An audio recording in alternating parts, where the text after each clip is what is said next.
I've studied successful people for 40 years, and though the diversity you find among them is astounding, I've found that they are all alike in one way: how they think. That is the one thing that separates successful people from unsuccessful ones. And here's the good news. How successful people think can be learned. If you change your thinking, you can change your life.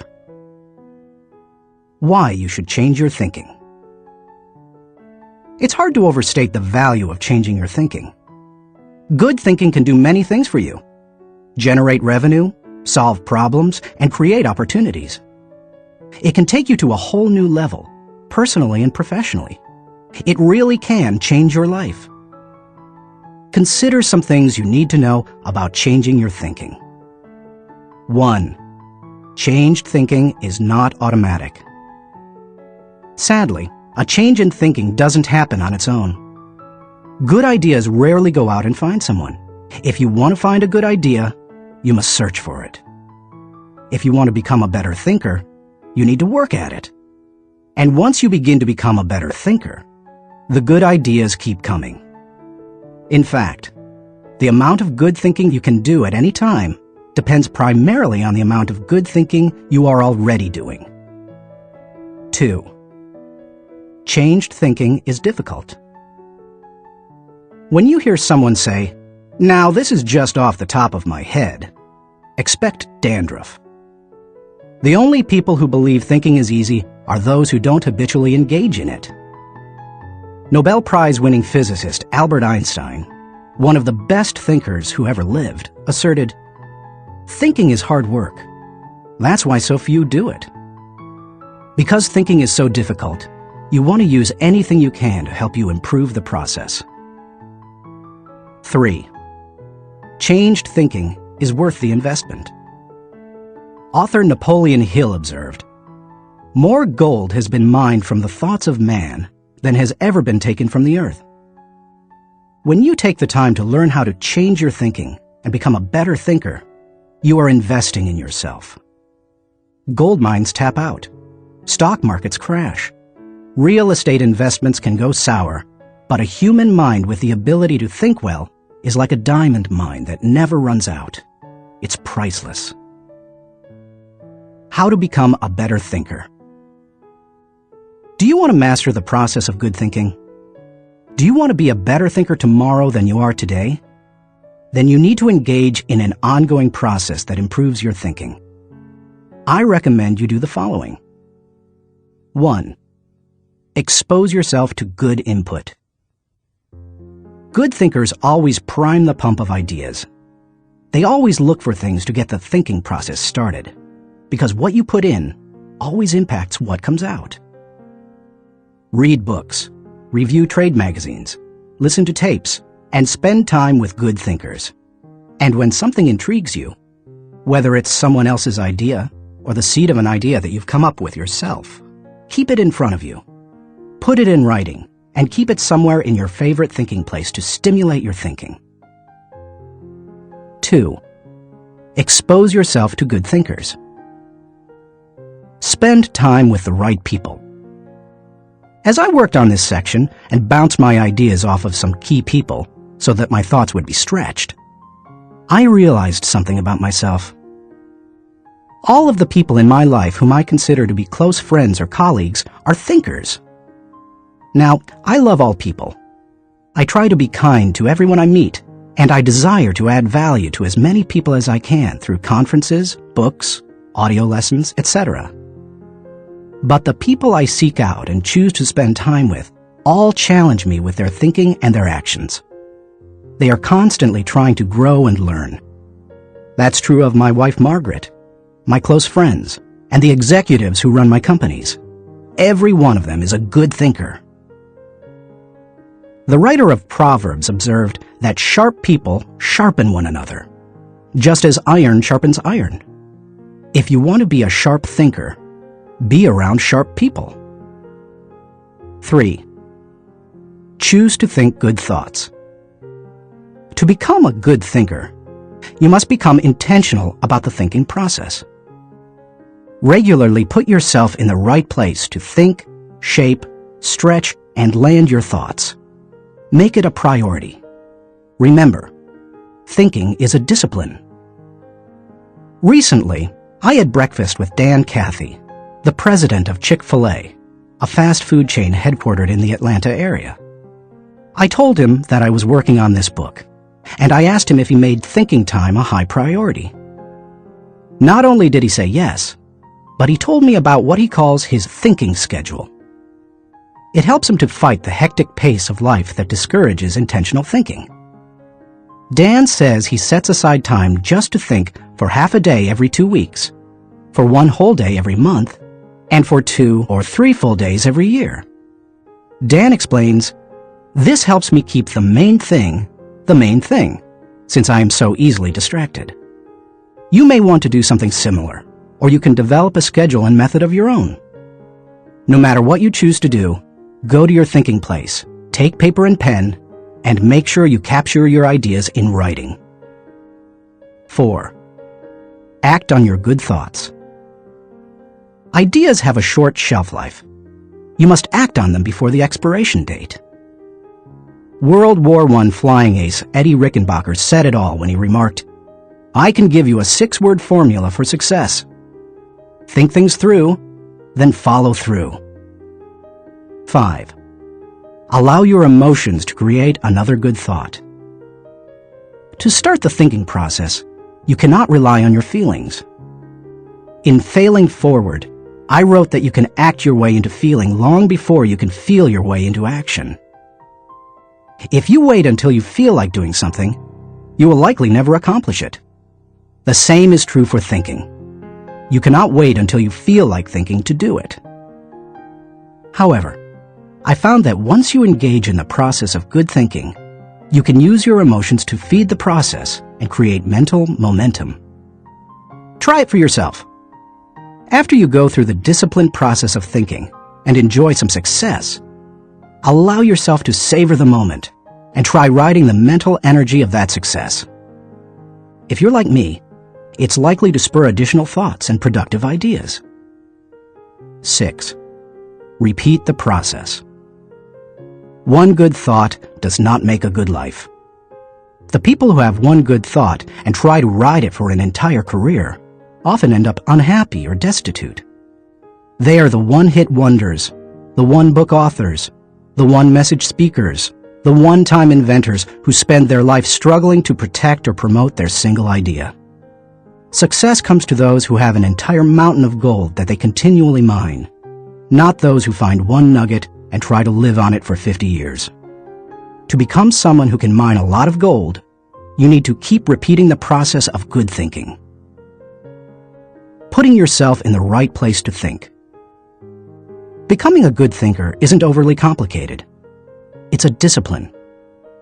If you do the 6 things I have outlined, you will set yourself up for a lifestyle of better thinking. But what do you do to come up with specific ideas on a day-to-day basis?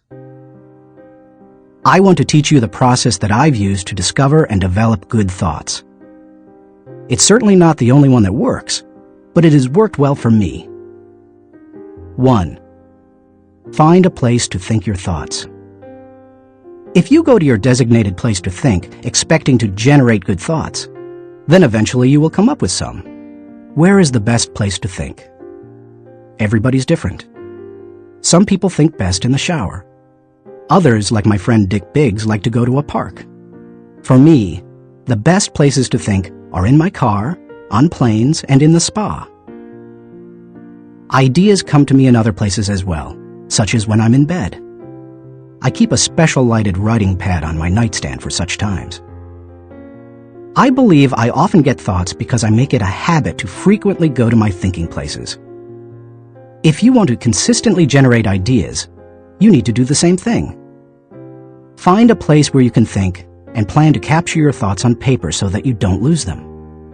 When I found a place to think my thoughts found a place in me. 2. Find a place to shape your thoughts. Rarely do ideas come fully formed and completely worked out. Most of the time, they need to be shaped until they have substance. As my friend Dan Ryland says, They have to stand the test of clarity and questioning. During the shaping time, you want to hold an idea up to strong scrutiny. Many times, a thought that seemed outstanding late at night looks pretty silly in the light of day. Ask questions about your ideas. Fine-tune them. One of the best ways to do that is to put your thoughts in writing. Professor, college president, and U.S. Senator S.I. Hayakawa wrote, "Learning to write is learning to think. You don't know anything clearly unless you can state it in writing." As you shape your thoughts, you find out whether an idea has potential. You learn what you have. You also learn some things about yourself. The shaping time thrills me because it embodies humor. The thoughts that don't work often provide comic relief. Humility. The moments when I connect with God awe me. Excitement. I love to play out an idea mentally. I call it futuring it. Creativity. In these moments, I am unhampered by reality. Fulfillment. God made me for this process. It uses my greatest gifts and gives me joy. Honesty. As I turn over an idea in my mind, I discover my true motives. Passion. When you shape a thought, you find out what you believe and what really counts. Change. Most of the changes I have made in my life resulted from thorough thinking on a subject. You can shape your thoughts almost anywhere. Just find a place that works for you, where you will be able to write things down, focus your attention without interruptions, and ask questions about your ideas. 3. Find a place to stretch your thoughts. If you come upon great thoughts and spend time mentally shaping them, don't think you're done and can stop there. If you do, you will miss some of the most valuable aspects of the thinking process. You miss bringing others in and expanding ideas to their greatest potential. Earlier in my life, I have to admit, I was often guilty of this error. I wanted to take an idea from seed thought to solution before sharing it with anyone, even the people it would most impact. I did this both at work and at home. But over the years, I have learned that you can go much farther with a team than you can go alone. I've found a kind of formula that can help you stretch your thoughts. It says, the right thought plus the right people in the right environment at the right time for the right reason equals the right result. This combination is hard to beat. Like every person, every thought has the potential to become something great. When you find a place to stretch your thoughts, you find that potential. 4. Find a place to land your thoughts. Author C.D. Jackson observes that great ideas need landing gear as well as wings. Any idea that remains only an idea doesn't make a great impact. The real power of an idea comes when it goes from abstraction to application. Think about Einstein's theory of relativity. When he published his theories in 1905 and 1916, they were merely profound ideas. Their real power came with the development of the nuclear reactor in 1942 and the nuclear bomb in 1945. When scientists developed and implemented Einstein's ideas, the whole world changed. Likewise, if you want your thoughts to make an impact, you need to land them with others so that they can someday be implemented. As you plan for the application phase of the thinking process, land your ideas first with yourself. Landing an idea with yourself will give you integrity. People will buy into an idea only after they buy into the leader who communicates it. Before teaching any lesson, I ask myself 3 questions. Do I believe it? Do I live it? Do I believe others should live it? If I can't answer yes to all 3 questions, then I haven't landed it. Key players. Let's face it, no idea will fly if the influencers don't embrace it. After all, they are the people who carry thoughts from idea to implementation. Those most affected. Landing thoughts with the people on the firing line will give you great insight. Those closest to changes that occur as a result of a new idea can give you a reality read.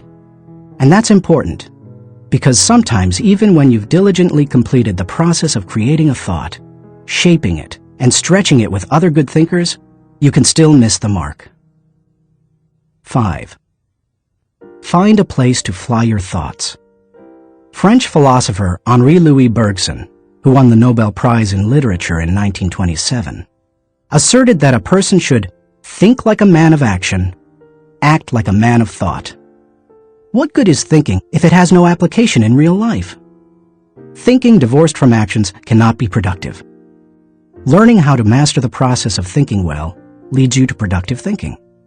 If you can develop the discipline of good thinking and turn it into a lifetime habit, then you will be successful and productive all of your life.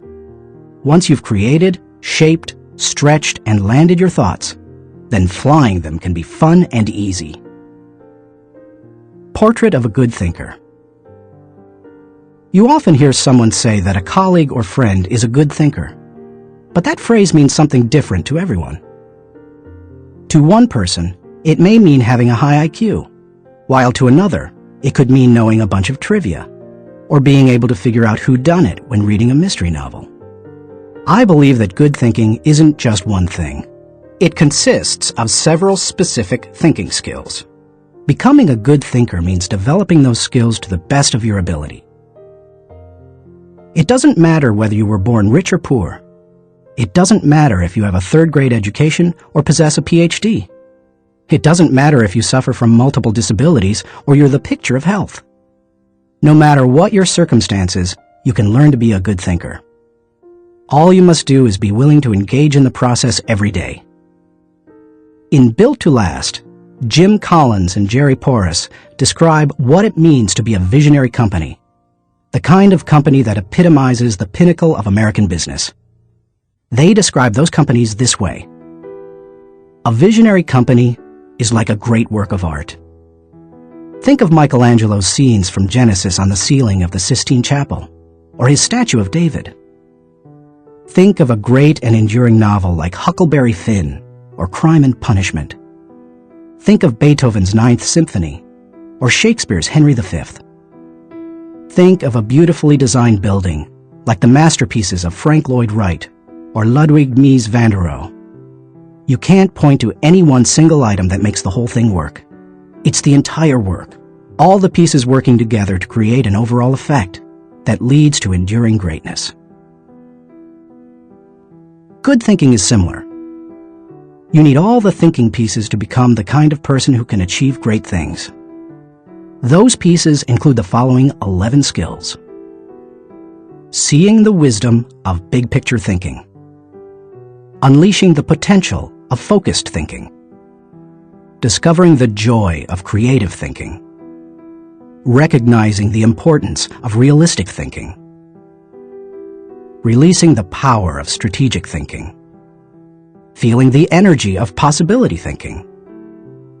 Embracing the lessons of reflective thinking. Questioning the acceptance of popular thinking. Encouraging the participation of shared thinking. Experiencing the satisfaction of unselfish thinking. Enjoying the return of bottom-line thinking. As you read the chapters dedicated to each kind of thinking, you will discover that they do not try to tell you what to think. They attempt to teach you how to think. As you become acquainted with each skill, you will find that some you do well, others you don't. Learn to develop each of those kinds of thinking, and you will become a better thinker. Master all that you can, including the process of shared thinking, which helps you compensate for your weak areas, and your life will change. How successful people think. Chapter 1. Cultivate big picture thinking. Where success is concerned, people are not measured in inches or pounds or college degrees or family background. They are measured by the size of their thinking. David Schwartz. Big picture thinking can benefit any person in any profession. When somebody like Jack Welch tells a GE employee that the ongoing relationship with a customer is more important than the sale of an individual product, he's reminding them of the big picture. When two parents are fed up with potty training, poor grades, or fender benders, and one reminds the other that the current difficult time is only a temporary season, then they benefit from thinking big picture. Real estate developer Donald Trump quipped, "You have to think anyway, so why not think big?" Big picture thinking brings wholeness and maturity to a person's thinking. It brings perspective. It's like making the frame of a picture bigger, in the process expanding not only what you can see, but what you are able to do. Spend time with big picture thinkers, and you will find that they learn continually. Big picture thinkers are never satisfied with what they already know. They are always visiting new places, reading new books, meeting new people, learning new skills. And because of that practice, they often are able to connect the unconnected. They are lifelong learners. To help me maintain a learner's attitude, I spend a few moments every morning thinking about my learning opportunities for the day. As I review my calendar and to-do list, knowing whom I will meet that day, what I will read, which meetings I will attend, I note where I am most likely to learn something. Then I mentally cue myself to look attentively for something that will improve me in that situation. If you desire to keep learning, I want to encourage you to examine your day and look for opportunities to learn. Listen intentionally. An excellent way to broaden your experience is to listen to someone who has expertise in an area where you don't.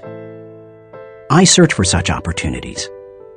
One year I spoke to about 900 coaches and scouts at the Senior Bowl, where graduating football players participate in their last college game. I had the opportunity, along with my son-in-law Steve Miller, to have dinner with NFL head coaches Dave Wanstead and Butch Davis. It's not often that you get such an opportunity, so I asked them questions about teamwork and spent a lot of time listening to them. At the end of the evening, as Steve and I were walking to our car, he said to me, "John, I bet you asked those coaches 100 questions tonight." "If I'm going to learn and grow," I replied, "I must know what questions to ask and know how to apply the answers to my life." Listening has taught me a lot more than talking. When you meet with people, it's good to have an agenda so that you can learn. It's a great way to partner with people who can do things you can't. Big picture thinkers recognize that they don't know lots of things. They frequently ask penetrating questions to enlarge their understanding and thinking. If you want to become a better big picture thinker, then become a good listener. Look expansively. Writer Henry David Thoreau wrote, "Many an object is not seen, though it falls within the range of our visual ray, because it does not come within the range of our intellectual ray." Human beings habitually see their own world first. For example, when people arrive at a leadership conference put on by my company, Enjoy, they want to know where they're going to park, whether they will be able to get a good and comfortable seat, whether the speaker will be on, and if the brakes will be spaced right. When I arrive to speak at the same conference, I want to know that the lighting is good, the sound equipment is operating effectively, whether the speaker's platform will be close enough to the people, etc. Who you are determines what you see and how you think. Big picture thinkers realize there is a world out there besides their own, and they make an effort to get outside of themselves and see other people's worlds through their eyes. It's hard to see the picture while inside the frame. To see how others see, you must first find out how they think. Becoming a good listener certainly helps with that. So does getting over your personal agenda and trying to take the other person's perspective. Live completely. French essayist Michel Akim de Montaigne wrote, "The value of life lies not in the length of days, but in the use we make of them. A man may live long, yet live very little. The truth is that you can spend your life any way you want, but you can spend it only once."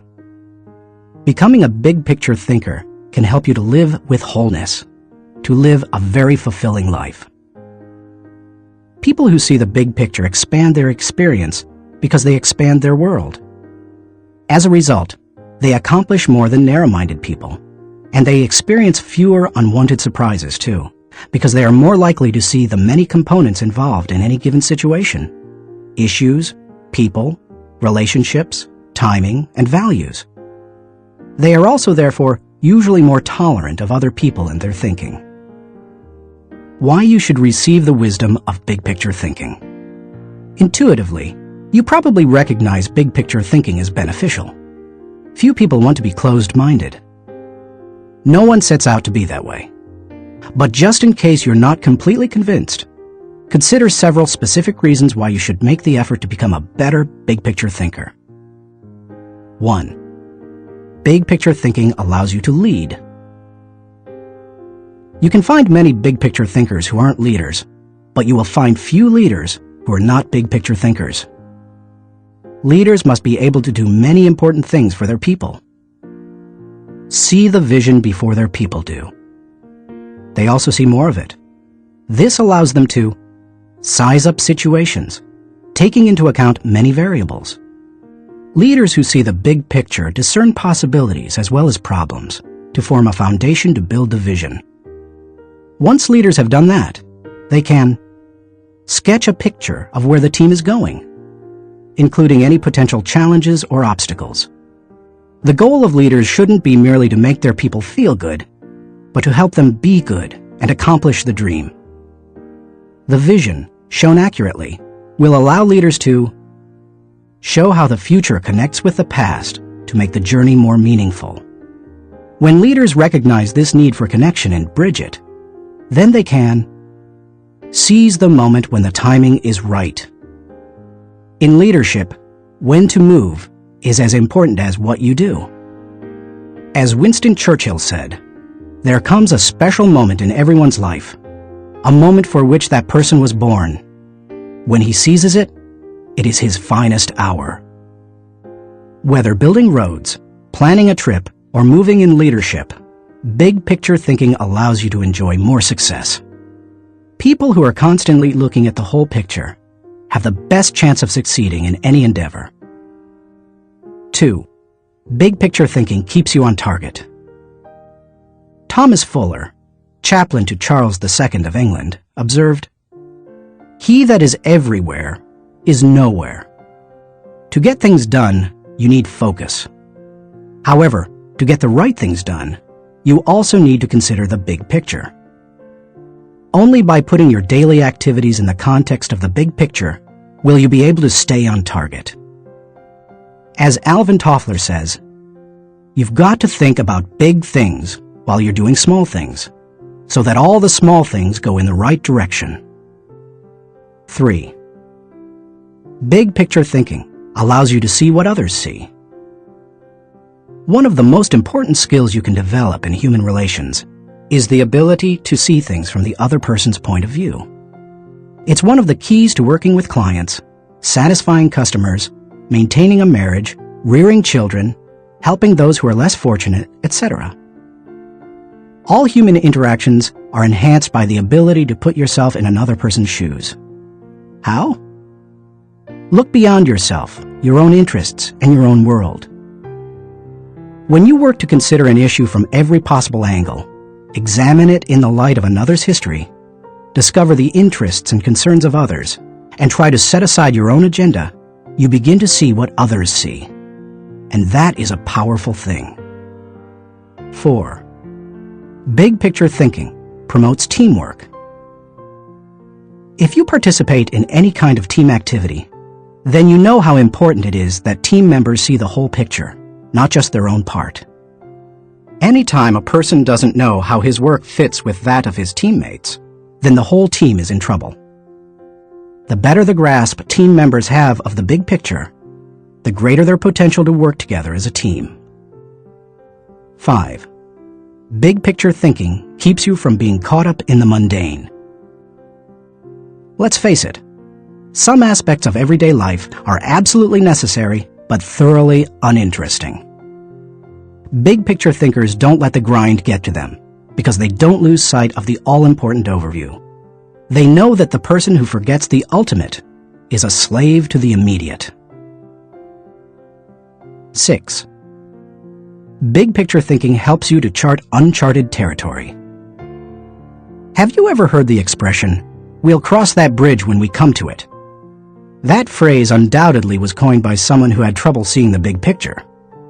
The world was built by people who crossed bridges in their minds long before anyone else did.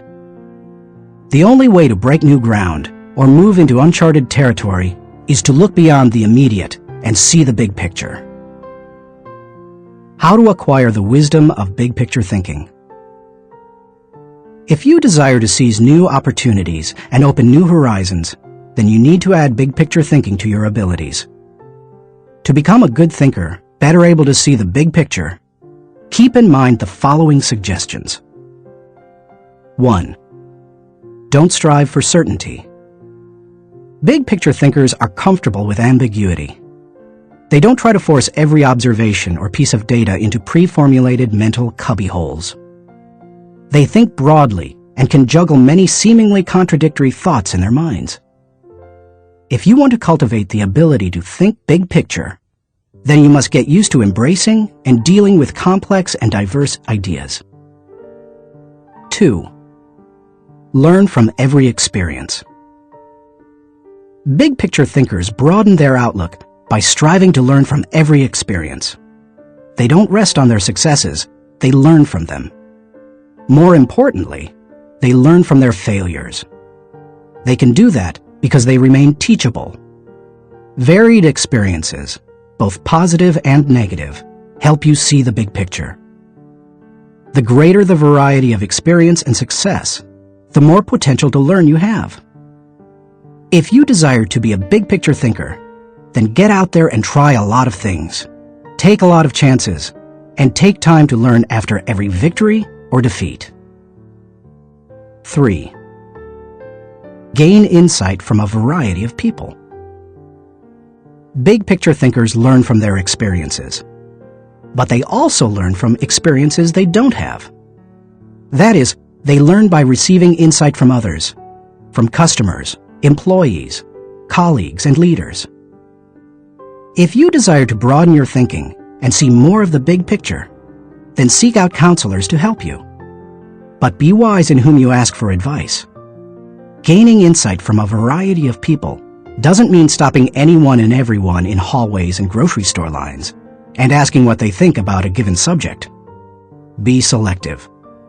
Talk to people who know and care about you, who know their field, and who bring experience deeper and broader than your own. 4. Give yourself permission to expand your world. If you want to be a big picture thinker, you will have to go against the flow of the world. Society wants to keep people in boxes. Most people are married mentally to the status quo. They want what was, not what can be. They seek safety and simple answers. To think big picture, you need to give yourself permission to go a different way, to break new ground, to find new worlds to conquer. And when your world does get bigger, you need to celebrate. Never forget there is more out there in the world than what you've experienced. Keep learning, keep growing, and keep looking at the big picture. If you desire to be a good thinker, that's what you need to do. Thinking question. Am I thinking beyond myself and my world so that I process ideas with a holistic perspective? Chapter 2. Engage in focused thinking. He did each thing as if he did nothing else. Spoken of novelist Charles Dickens. Philosopher Bertrand Russell once asserted, "To be able to concentrate for a considerable time is essential to difficult achievement." Sociologist Robert Lind observed that knowledge is power only if a man knows what facts are not to bother about. Focused thinking removes distractions and mental clutter so that you can concentrate on an issue and think with clarity. Focused thinking can do several things for you. 1. Focused thinking harnesses energy toward a desired goal. Focus can bring energy and power to almost anything, whether physical or mental. If you're learning how to pitch a baseball and you want to develop a good curveball, then focused thinking while practicing will improve your technique. If you need to refine the manufacturing process of your product, focused thinking will help you develop the best method. If you want to solve a difficult mathematics problem, focused thinking helps you break through to the solution. The greater the difficulty of a problem or issue, the more focused thinking time is necessary to solve it. 2. Focused thinking gives ideas time to develop. I love to discover and develop ideas. I often bring my creative team together for brainstorming and creative thinking. When we first get together, we try to be exhaustive in our thinking in order to generate as many ideas as possible. The birthing of a potential breakthrough often results from sharing many good ideas. But to take ideas to the next level, you must shift from being expansive in your thinking to being selective. I have discovered that a good idea can become a great idea when it is given focus time. It's true that focusing on a single idea for a long time can be very frustrating.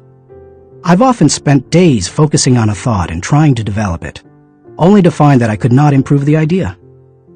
But sometimes, my perseverance in focused thinking pays off. That brings me great joy.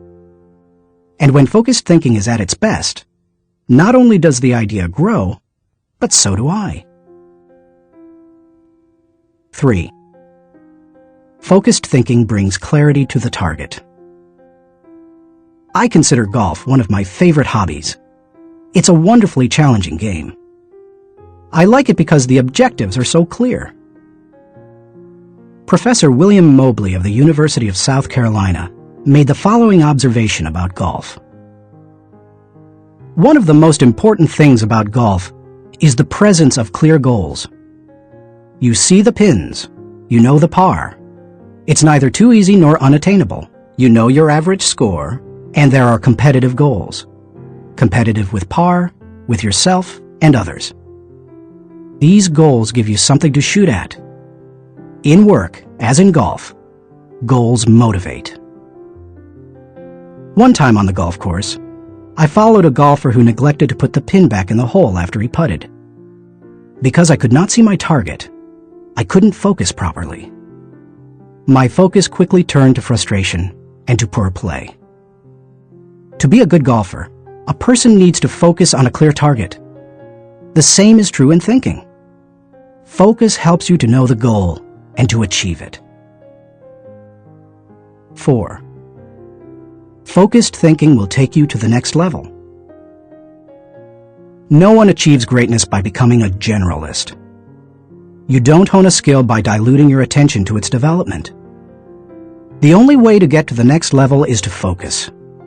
No matter whether your goal is to increase your level of play, sharpen your business plan, improve your bottom line, develop your subordinates, or solve personal problems, you need to focus. Author Harry A. Overstreet observed, "The immature mind hops from one thing to another. The mature mind seeks to follow through." Where should you focus your thinking? Does every area of your life deserve dedicated, focused thinking time? Of course, the answer is no. Be selective, not exhaustive, in your focused thinking. For me, that means dedicating in-depth thinking time to 4 areas: leadership, creativity, communication, and intentional networking. Your choices will probably differ from mine. Here are a few suggestions to help you figure them out.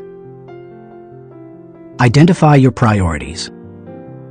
First, take into account your priorities for yourself, your family, and your team. Author, consultant, and award-winning thinker Edward de Bono quipped, "A conclusion is the place where you get tired of thinking." Unfortunately, many people land on priorities based on where they run out of steam. You certainly don't want to do that. Nor do you want to let others set your agenda. There are many ways to determine priorities. If you know yourself well, begin by focusing on your strengths, the things that make best use of your skills and God-given talents. You might also focus on what brings the highest return and reward. Do what you enjoy most and do best. You could use the 80-20 rule. Give 80% of your effort to the top 20%, most important, activities. Another way is to focus on exceptional opportunities that promise a huge return. It comes down to this. Give your attention to the areas that bear fruit. Discover your gifts. Not all people are self-aware and have a good handle on their own skills, gifts, and talents. They are a little like the comic strip character Charlie Brown.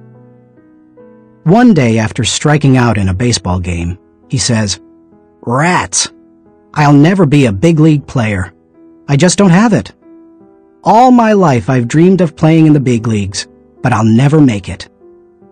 To which Lucy replies, "Charlie Brown, you're thinking too far ahead.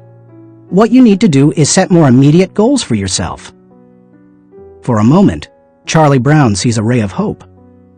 "Immediate goals?" he says. "Yes," answers Lucy. "Start with the next inning.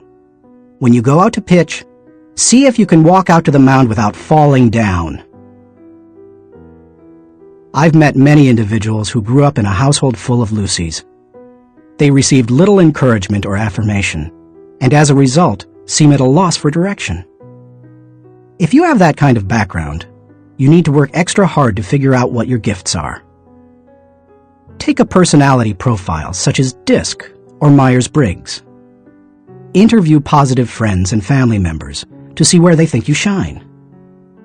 Spend some time reflecting on past successes. If you're going to focus your thinking in your areas of strength, you need to know what they are.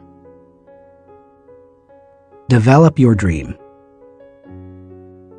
If you want to achieve great things, you need to have a great dream. If you're not sure of your dream, use your focused thinking time to help you discover it. If your thinking has returned to a particular area time after time, you may be able to discover your dream there. Give it more focused time and see what happens. Once you find your dream, move forward without second-guessing. Take the advice of Satchel Paige. Don't look back. Something might be gaining on you. The younger you are, the more likely you will give your attention to many things. That's good, because if you're young, you're still getting to know yourself, your strengths and weaknesses. If you focus your thinking on only one thing and your aspirations change, then you've wasted your best mental energy. As you get older and more experienced, the need to focus becomes more critical. The farther and higher you go, the more focused you can be, and need to be. How can you stay focused? Once you have a handle on what you should think about, you must decide how to better focus on it. Here are 5 suggestions to help you with the process. 1. Remove distractions. Removing distractions is no small matter in our current culture, but it's critical. How do you do it? First, by maintaining the discipline of practicing your priorities. Don't do easy things first, or hard things first, or urgent things first. Do first things first, the activities that give you the highest return. In that way, you keep the distractions to a minimum. Second, insulate yourself from distractions. I've found that I need blocks of time to think without interruptions. I've mastered the art of making myself unavailable when necessary and going off to my thinking place so that I can work without interruptions. Because of my responsibilities as founder of 3 companies, however, I am always aware of the tension between my need to remain accessible to others as a leader and my need to withdraw from them to think. The best way to resolve the tension is to understand the value of both activities. Walking slowly through the crowd allows me to connect with people and know their needs. Withdrawing from the crowd allows me to think of ways to add value to them. My advice to you is to place value on and give attention to both. If you naturally withdraw, then make sure to get out among people more often. If you're always on the go and rarely withdraw for thinking time, then remove yourself periodically so that you can unleash the potential of focused thinking. And wherever you are, be there. 2. Make time for focused thinking. Once you have a place to think, you need the time to think. Because of the fast pace of our culture, people tend to multitask, but that's not always a good idea. Switching from task to task can cost you up to 40% efficiency. According to researchers, if you're trying to accomplish many things at the same time, you'll get more done by focusing on one task at a time, not by switching constantly from one task to another.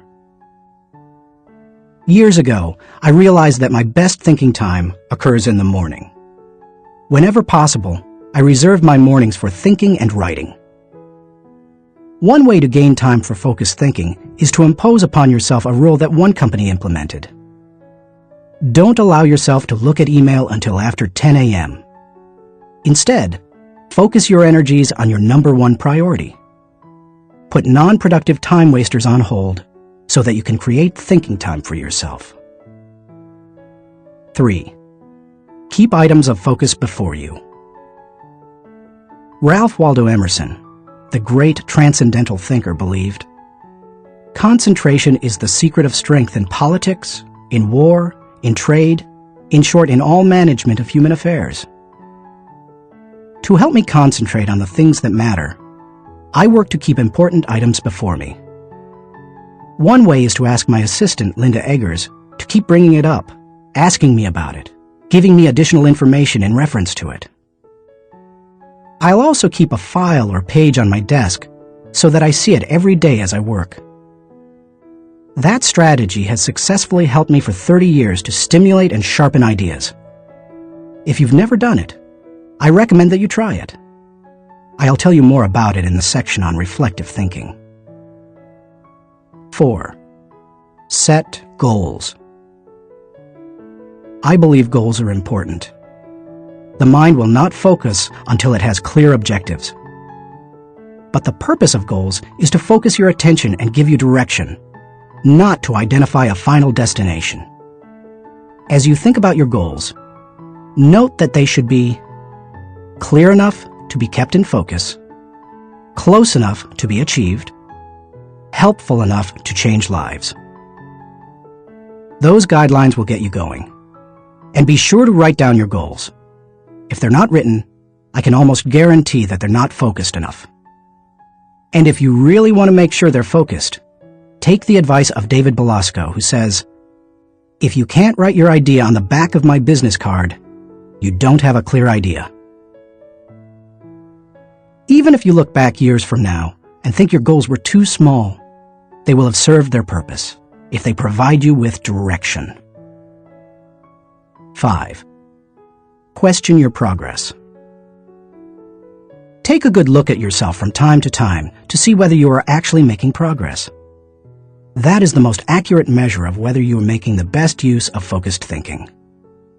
Ask yourself, am I seeing a return for my investment of focused thinking time?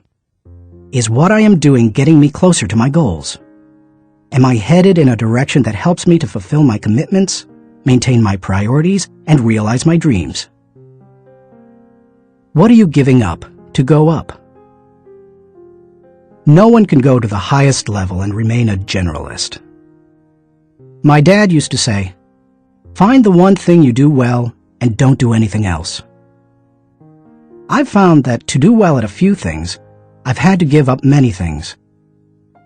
As I worked on this chapter, I spent some time reflecting on the kinds of things I've given up. Here are the main ones.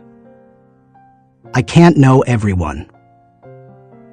I love people, and I'm outgoing. Put me into a room full of people and I feel energized. So it goes against my grain to restrict myself from spending time with lots of people. To compensate for that, I've done a couple of things. First, I've chosen a strong inner circle of people. They not only provide tremendous professional help, but they also make life's journey much more pleasant. Second, I ask certain friends to catch me up on what's happening in the lives of other friends. I usually do that when I'm traveling and can't block out the time I would need for focused thinking. I can't do everything. There are only a few exceptional opportunities in any person's lifetime. That's why I strive for excellence in a few things rather than a good performance in many. That's cost me. Because of my workload, I also have to skip doing many things that I would love to do. For example, every week I hand off projects that I think would be fun to do myself. I practice the 10-80-10 principle with the people to whom I'm delegating a task. I help with the first 10% by casting vision, laying down parameters, providing resources, and giving encouragement. Then, once they've done the middle 80%, I come alongside them again and help them take whatever it is the rest of the way, if I can. I call it putting the cherry on top. I can't go everywhere. Every conference speaker and author has to travel a lot. Before I began doing much speaking, that seemed like a glamorous life. But after logging several million miles, I know what kind of a toll it can take. Ironically, I still love traveling for pleasure with my wife Margaret. It's one of our great joys. She and I could take 10 vacations a year and enjoy every one of them. Yet we can't because so much of my time is consumed doing what I was called to do: help people to grow personally and to develop as leaders. I can't be well-rounded. Being focused also keeps me from being well-rounded. I tell people, 99% of everything in life I don't need to know about. I try to focus on the 1% that gives me the highest return. And of the remaining 99, Margaret keeps me aware of whatever I need to know. It's one of the ways I keep from getting totally out of balance in my life. Being willing to give up some of the things you love in order to focus on what has the greatest impact isn't an easy lesson to learn. But the earlier you embrace it, the sooner you can dedicate yourself to excellence in what matters most. Thinking question. Am I dedicated to removing distractions and mental clutter so that I can concentrate with clarity on the real issue? Chapter 3. Harness creative thinking.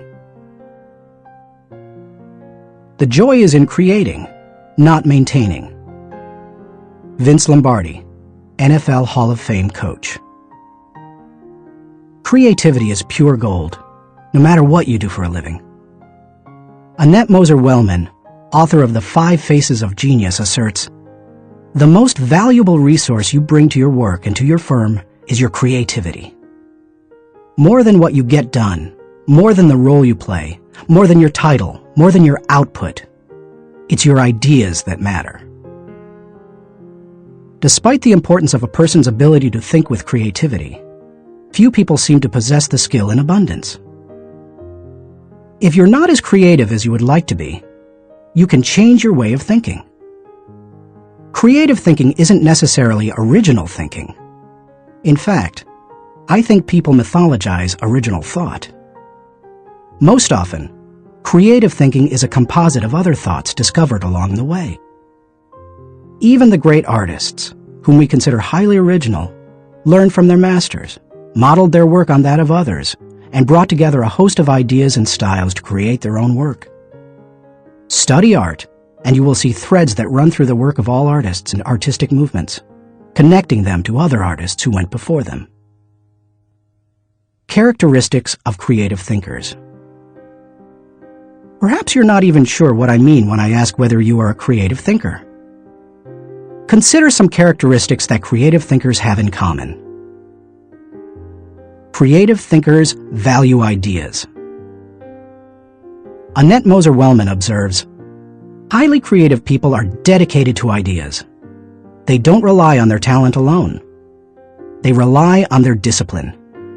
Their imagination is like a second skin. They know how to manipulate it to its fullest." Creativity is about having ideas, lots of them. You will have ideas only if you value ideas. Creative thinkers explore options. I've yet to meet a creative thinker who didn't love options. Exploring a multitude of possibilities helps to stimulate the imagination, and imagination is crucial to creativity. As Albert Einstein put it, imagination is more important than knowledge. People who know me well will tell you that I place a very high value on options. Why? Because they provide the key to finding the best answer, not the only answer. Good thinkers come up with the best answers. They create backup plans that provide them with alternatives. They enjoy freedom that others do not possess, and they will influence and lead others. Creative thinkers embrace ambiguity. Writer H.L. Mencken said, "It is the dull man who is always sure, and the sure man who is always dull." Creative people don't feel the need to stamp out uncertainty. They see all kinds of inconsistencies and gaps in life, and they often take delight in exploring those gaps, or in using their imagination to fill them in. Creative thinkers celebrate the offbeat. Creativity, by its very nature, often explores off the beaten path and goes against the grain. Diplomat and longtime president of Yale University, Kingman Brewster, said, "There is a correlation between the creative and the screwball, so we must suffer the screwball gladly." To foster creativity in yourself or others, be willing to tolerate a little oddness. Creative thinkers connect the unconnected. Because creativity utilizes the ideas of others, there's great value in being able to connect one idea to another, especially to seemingly unrelated ideas. Graphic designer Tim Hansen says, "Creativity is especially expressed in the ability to make connections, to make associations, to turn things around and express them in a new way." Creating additional thoughts is like taking a trip in your car. You may know where you're going, but only as you move toward your destination can you see and experience things in a way not possible before you started. Creative thinking works something like this. Think, then collect, then create, then correct, then connect. Once you begin to think, you are free to collect. You ask yourself, what material relates to this thought? Once you have the material, you ask, what ideas can make the thought better? That can start to take an idea to the next level. After that, you can correct or refine it by asking, what changes can make these ideas better? Finally, you connect the ideas by positioning them in the right context to make the thought complete and powerful. Creative thinkers don't fear failure. Creativity demands the ability to be unafraid of failure, because creativity equals failure. You may be surprised to hear such a statement, but it's true. Charles Frankel asserts that anxiety is the essential condition of intellectual and artistic creation. Creativity requires a willingness to look stupid. It means getting out on a limb, knowing that the limb often breaks. Creative people know these things and still keep searching for new ideas. They just don't let the ideas that don't work prevent them from coming up with more ideas that do work. Why you should discover the joy of creative thinking. Creativity can improve a person's quality of life. Here are 5 specific things creative thinking has the potential to do for you. 1. Creative thinking adds value to everything. Wouldn't you enjoy a limitless reservoir of ideas that you could draw upon at any time? That's what creative thinking gives you. For that reason, no matter what you are currently able to do, creativity can increase your capabilities. Creativity is being able to see what everybody else has seen and think what nobody else has thought, so that you can do what nobody else has done. Sometimes, creative thinking lies along the lines of invention, where you break new ground. Other times, it moves along the lines of innovation, which helps you to do old things in a new way. But either way, it's seeing the world through sufficiently new eyes so that new solutions appear. That always adds value. 2. Creative thinking compounds. Over the years, I've found that creative thinking is hard work, but creative thinking compounds given enough time and focus. Perhaps more than any other kind of thinking, creative thinking builds on itself and increases the creativity of the thinker. Poet Maya Angelou observed, "You can't use up creativity. The more you use, the more you have." Sadly, too often creativity is smothered rather than nurtured. There has to be a climate in which new ways of thinking, perceiving, questioning are encouraged. If you cultivate creative thinking in an environment that nurtures creativity, there's no telling what kind of ideas you can come up with. I'll talk more on that later. 3. Creative thinking draws people to you and your ideas. Creativity is intelligence having fun. People admire intelligence, and they are always attracted to fun, so the combination is fantastic. If anyone could be said to have fun with his intelligence, it was Leonardo da Vinci. The diversity of his ideas and expertise staggers the mind. He was a painter, architect, sculptor, anatomist, musician, inventor, and engineer. The term Renaissance man was coined because of him. Just as people were drawn to Da Vinci and his ideas during the Renaissance, they are drawn to creative people today. If you cultivate creativity, you will become more attractive to other people, and they will be drawn to you. 4. Creative thinking helps you learn more. Author and creativity expert Ernie Zielinski says, "Creativity is the joy of not knowing it all. The joy of not knowing it all refers to the realization that we seldom, if ever, have all the answers. We always have the ability to generate more solutions to just about any problem. Being creative is being able to see or imagine a great deal of opportunity to life's problems. Creativity is having options." It almost seems too obvious to say, but if you are always actively seeking new ideas, you will learn. Creativity is teachability. It's seeing more solutions than problems. And the greater the quantity of thoughts, the greater the chance for learning something new. 5. Creative thinking challenges the status quo. If you desire to improve your world, or even your own situation, then creativity will help you. The status quo and creativity are incompatible. Creativity and innovation always walk hand in hand. How to discover the joy of creative thinking. At this point, you may be saying, "Okay, I'm convinced that creative thinking is important. But how do I find the creativity within me? How do I discover the joy of creative thought?" Here are 5 ways to do it. 1. Remove creativity killers. Economics professor and humor author Stephen Leacock said, "Personally, I would sooner have written Alice in Wonderland than the whole Encyclopedia Britannica." He valued the warmth of creativity over cold facts. If you do too, then you need to eliminate attitudes that devalue creative thinking. Take a look at the following phrases. They are almost guaranteed to kill creative thinking anytime you hear or think them. "I'm not a creative person." "Follow the rules." "Don't ask questions." "Don't be different." "Stay within the lines." "There is only one way." "Don't be foolish." "Be practical." "Be serious." "Think of your image." "That's not logical." "It's not practical." "It's never been done."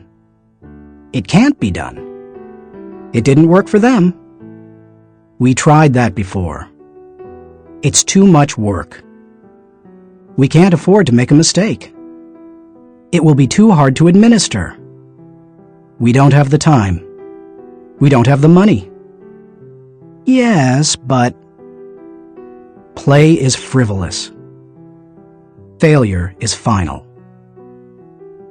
If you think you have a great idea, don't let anyone talk you out of it, even if it sounds foolish. Don't let yourself or anyone else subject you to creativity killers.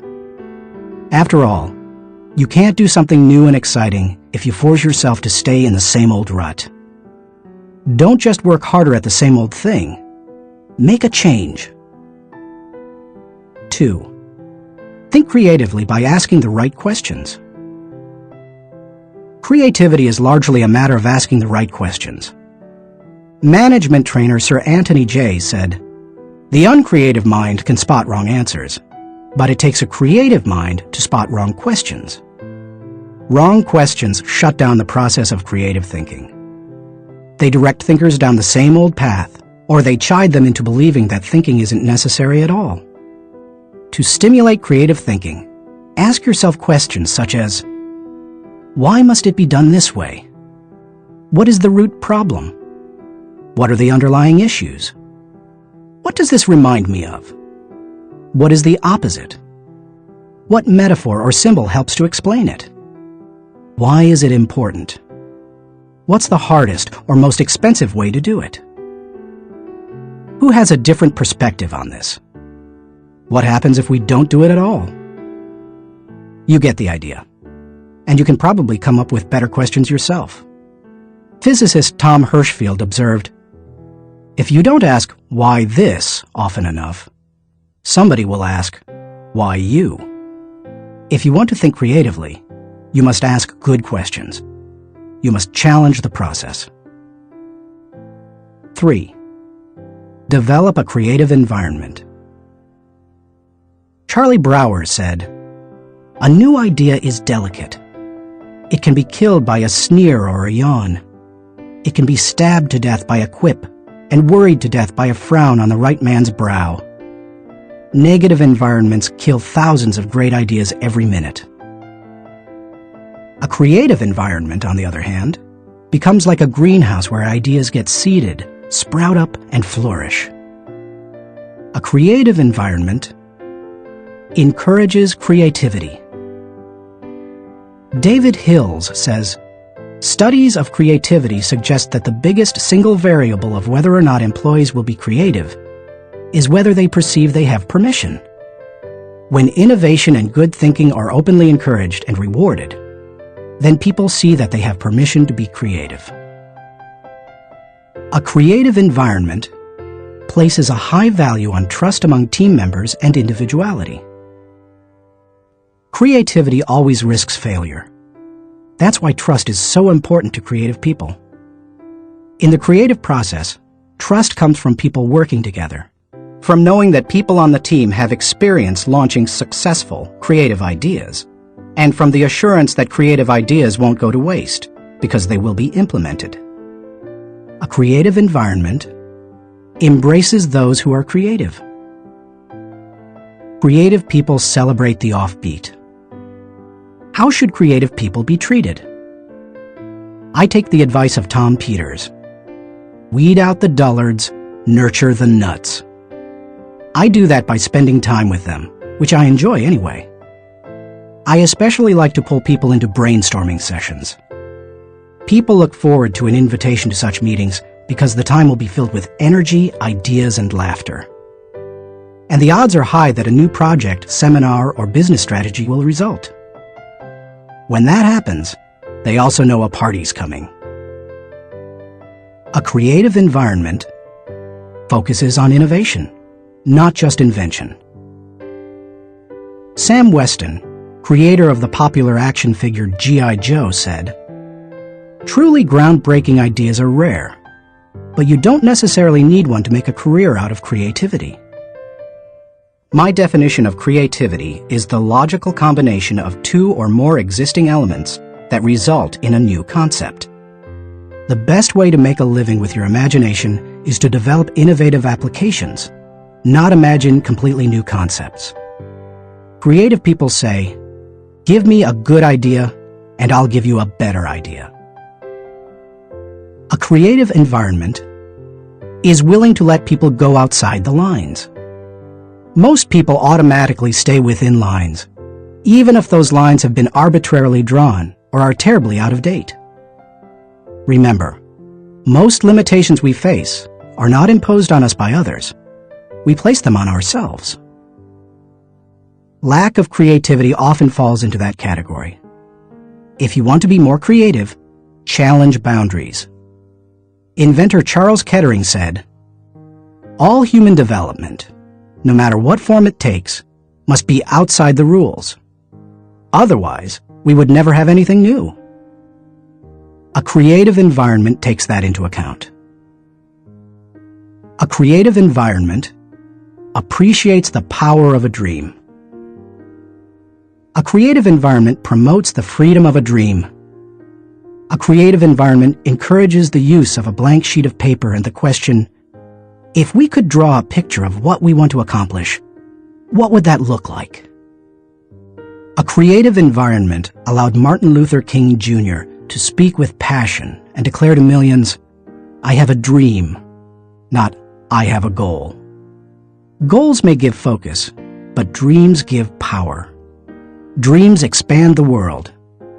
That is why James Allen suggested that dreamers are the saviors of the world. The more creativity-friendly you can make your environment, the more potential it has to become creative. 4. Spend time with other creative people. What if the place you work has an environment hostile to creativity, and you possess little ability to change it? One possibility is to change jobs. But what if you desire to keep working there despite the negative environment? Your best option is to find a way to spend time with other creative people. Creativity is contagious. Have you ever noticed what happens during a good brainstorming session? One person throws out an idea. Another person uses it as a springboard to discover another idea. Someone else takes it in yet another, even better direction. Then somebody grabs hold of it and takes it to a whole new level. The interplay of ideas can be electric. I have a strong group of creative individuals in my life. I make sure to spend regular time with them. When I leave them, I always feel energized. I'm full of ideas, and I see things differently. They truly are indispensable to my life. It's a fact that you begin to think like the people you spend a lot of time with. The more time you can spend with creative people, engaging in creative activities, the more creative you will become. 5. Get out of your box. Actress Katharine Hepburn remarked, "If you obey all the rules, you will miss all the fun." While I don't think it's necessary to break all the rules, many are in place to protect us, I do think it's unwise to allow self-imposed limitations to hinder us. Creative thinkers know that they must repeatedly break out of the box of their own history and personal limitations in order to experience creative breakthroughs. The most effective way to help yourself get out of the box is to expose yourself to new paradigms. One way you can do that is by traveling to new places. Explore other cultures, countries, and traditions. Find out how people very different from you live and think. Another is to read on new subjects. I'm naturally curious and love to learn, but I still have a tendency to read books only on my favorite subjects, such as leadership. I sometimes have to force myself to read books that broaden my thinking, because I know it's worth it. If you want to break out of your own box, get into somebody else's. Read broadly. Many people mistakenly believe that if individuals aren't born with creativity, they will never be creative. But you can see from the many strategies and examples I've given that creativity can be cultivated in the right supportive environment. Thinking question. Am I working to break out of my box of limitations so that I explore ideas and options to experience creative breakthroughs? Chapter 4. Employ realistic thinking. The first responsibility of a leader is to define reality. Max Dupree, Chairman of the Board of Herman Miller Incorporated. As anyone knows who's been out of school for a few years, there's usually a huge gap between a college education and the reality of the working world. Honestly, early in my career, I went out of my way to avoid too much realistic thinking because I thought it would interfere with my creative thinking. But as I've grown, I've come to realize that realistic thinking adds to my life. Reality check. Reality is the difference between what we wish and what is. It took some time for me to evolve into a realistic thinker. The process went in phases. First, I did not engage in realistic thinking at all. After a while, I realized that it was necessary, so I began to engage in it occasionally. But I didn't like it, because I thought it was too negative. And any time I could delegate it, I did. Eventually, I found that I had to engage in realistic thinking if I was going to solve problems and learn from my mistakes. And in time, I became willing to think realistically before I got in trouble and make it a continual part of my life. Today, I encourage my key leaders to think realistically. We make realistic thinking the foundation of our business because we derive certainty and security from it. Why you should recognize the importance of realistic thinking. If you're a naturally optimistic person as I am, you may not possess great desire to become a more realistic thinker. But cultivating the ability to be realistic in your thinking will not undermine your faith in people, nor will it lessen your ability to see and seize opportunities. Instead, it will add value to you in other ways. 1. Realistic thinking minimizes downside risk. Actions always have consequences. Realistic thinking helps you to determine what those consequences could be. And that's crucial, because only by recognizing and considering consequences can you plan for them. If you plan for the worst-case scenario, you can minimize the downside risk. 2. Realistic thinking gives you a target and a game plan. I've known business people who are not realistic thinkers. Here's the good news. They were very positive and had a high degree of hope for their business. Here's the bad news. Hope is not a strategy. Realistic thinking leads to excellence in leadership and management because it requires people to face reality. They begin to define their target and develop a game plan to hit it. When people engage in realistic thinking, they also begin to simplify practices and procedures, which results in better efficiency. Truthfully, in business, only a few decisions are important. Realistic thinkers understand the difference between the important decisions and those that are merely necessary in the normal course of business. The decisions that matter relate directly to your purpose. James Allen was right when he wrote, "Until thought is linked with purpose, there is no intelligent accomplishment." 3. Realistic thinking is a catalyst for change. People who rely on hope for their success rarely make change a high priority. If you have only hope, you imply that achievement and success are out of your hands. It's a matter of luck or chance. Why bother changing? Realistic thinking can dispel that kind of wrong attitude. There's nothing like staring reality in the face to make a person recognize the need for change. Change alone doesn't bring growth, but you cannot have growth without change. 4. Realistic thinking provides security. Anytime you have thought through the worst that can happen, and you have developed contingency plans to meet it, you become more confident and secure.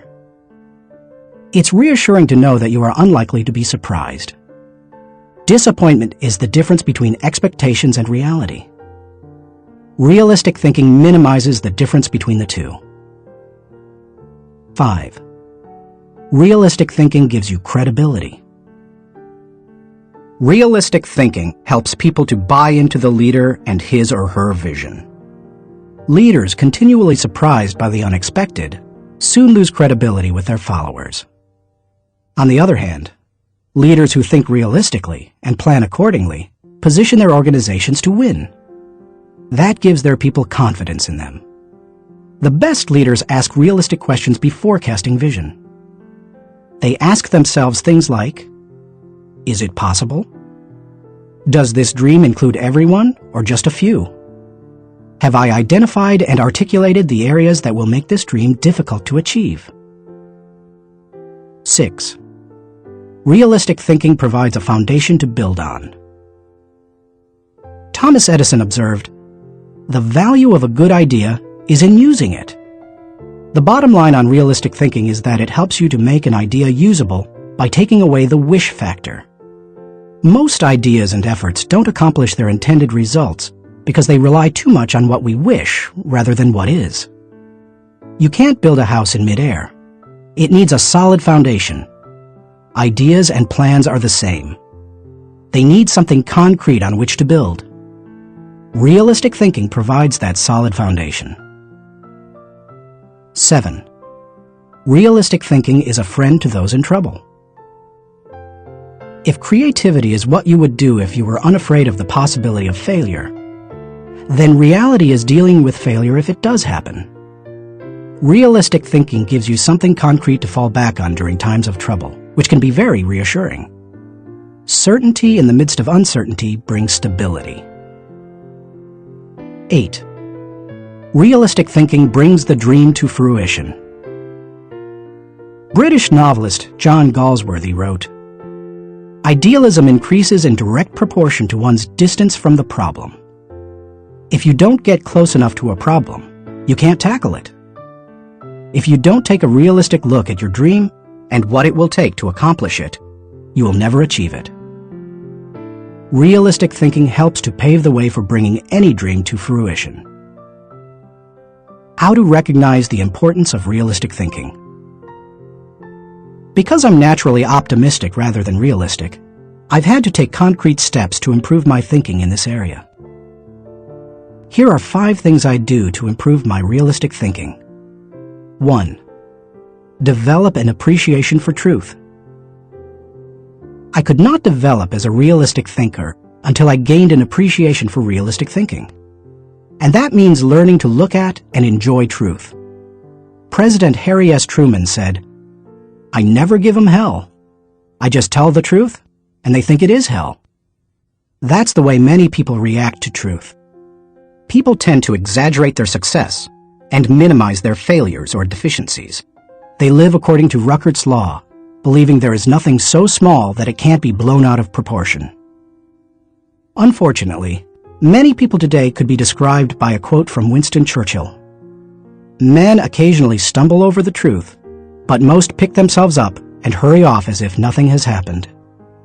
More recently, television journalist Ted Koppel observed, "Our society finds truth too strong a medicine to digest undiluted. In its purest form, truth is not a polite tap on the shoulder. It is a howling reproach." In other words, the truth will set you free, but first, it will make you angry. If you want to become a realistic thinker, however, you need to get comfortable dealing with the truth and face up to it. 2. Do your homework. The process of realistic thinking begins with doing your homework. You must first get the facts. Former governor, congressman, and ambassador Chester Bowles said, "When you approach a problem, strip yourself of preconceived opinions and prejudice. Assemble and learn the facts of the situation. Make the decision which seems to you to be the most honest, and then stick to it." It doesn't matter how sound your thinking is if it's based on faulty data or assumptions. You can't think well in the absence of facts or in the presence of poor information. You can also find out what others have done in similar circumstances. Remember, your thinking doesn't necessarily have to be original. It just has to be solid. Why not learn all you can from good thinkers who have faced similar situations in the past? Some of my best thinking has been done by others. 3. Think through the pros and cons. There's nothing like taking the time to really examine the pros and cons of an issue to give you a strong dose of reality. It rarely comes down to simply choosing the course of action with the greatest number of pros, because all pros and cons do not carry equal weight. But that's not the value of the exercise anyway. Rather, it helps you to dig into the facts, examine an issue from many angles, and really count the cost of a possible course of action. 4. Picture the worst-case scenario. The essence of realistic thinking is discovering, picturing, and examining the worst-case scenario. Ask yourself questions such as, what if sales fall short of projections? What if revenue hits rock bottom? Not an optimist's rock bottom, but real rock bottom. What if we don't win the account? What if the client doesn't pay us? What if we have to do the job shorthanded? What if our best player gets sick? What if all the colleges reject my application? What if the market goes belly up? What if the volunteers quit? What if nobody shows up? You get the idea. The point is that you need to think about worst-case possibilities, whether you are running a business, leading a department, pastoring a church, coaching a team, or planning your personal finances. Your goal isn't to be negative or to expect the worst, just to be ready for it in case it happens. That way, you give yourself the best chance for a positive result, no matter what. If you picture the worst case and examine it honestly, then you really have experienced a reality check. You're ready for anything. As you do that, take the advice of Charles Hole, who advised, "Deliberate with caution, but act with decision, and yield with graciousness, or oppose with firmness." 5. Align your thinking with your resources. One of the keys to maximizing realistic thinking is aligning your resources with your objectives. Looking at pros and cons and examining worst-case scenarios will make you aware of any gaps between what you desire and what really is. Once you know what those gaps are, you can use your resources to fill them. After all, that's what resources are for. Super Bowl, Superdome, Super Security. Our country received lessons in realistic thinking following the tragedy of September 11, 2001. The destruction of the World Trade Center buildings in New York City far surpassed any worst-case scenarios that anyone might have envisioned. In the wake of that event, we now find that we don't have the luxury of avoiding or neglecting realistic thinking. I was reminded of that on Sunday, February 3, 2002, when I attended the Super Bowl in New Orleans, Louisiana. I had been to the big game twice before to root for the home team, first San Diego and later Atlanta, and had seen both teams lose. But I had never been to a game like this.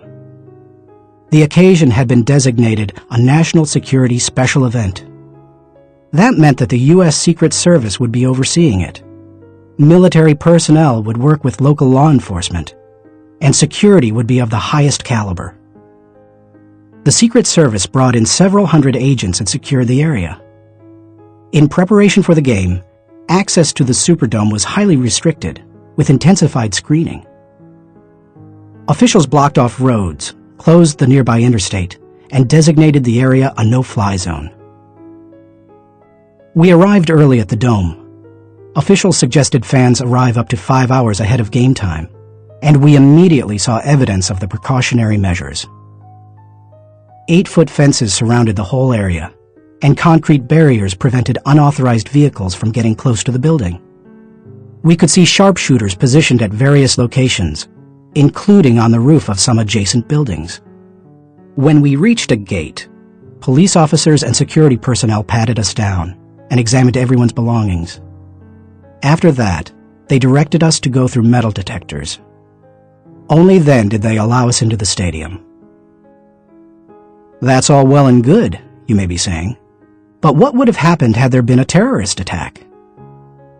The Secret Service had that covered too, because they had prepared for the worst-case scenario.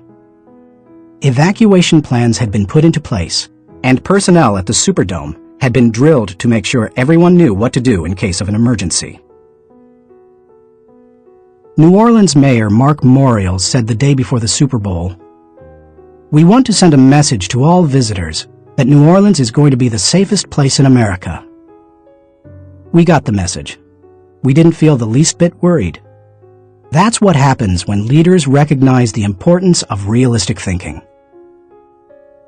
Thinking question. Am I building a solid mental foundation on facts so that I can think with certainty? Chapter 5. Utilize strategic thinking. Most people spend more time planning their summer vacation than planning their lives. Source unknown. When you hear the words strategic thinking, what comes to mind? Do visions of business plans dance in your head? Do you conjure up marketing plans, the kind that can turn a company around? Perhaps you contemplate global politics, or you recall some of history's greatest military campaigns. Hannibal crossing the Alps to surprise the Roman army, Charlemagne's conquest of Western Europe, or the Allies' D-Day invasion of Normandy.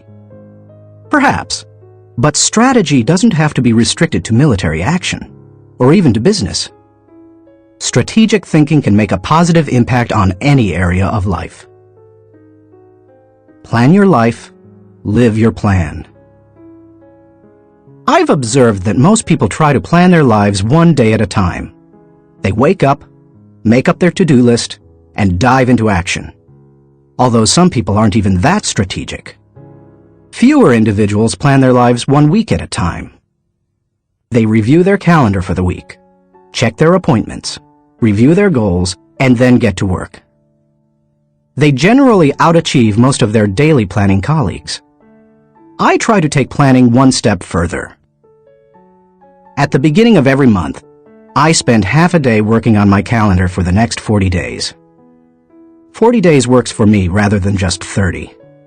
That way, I get a jump on the next month and don't get surprised.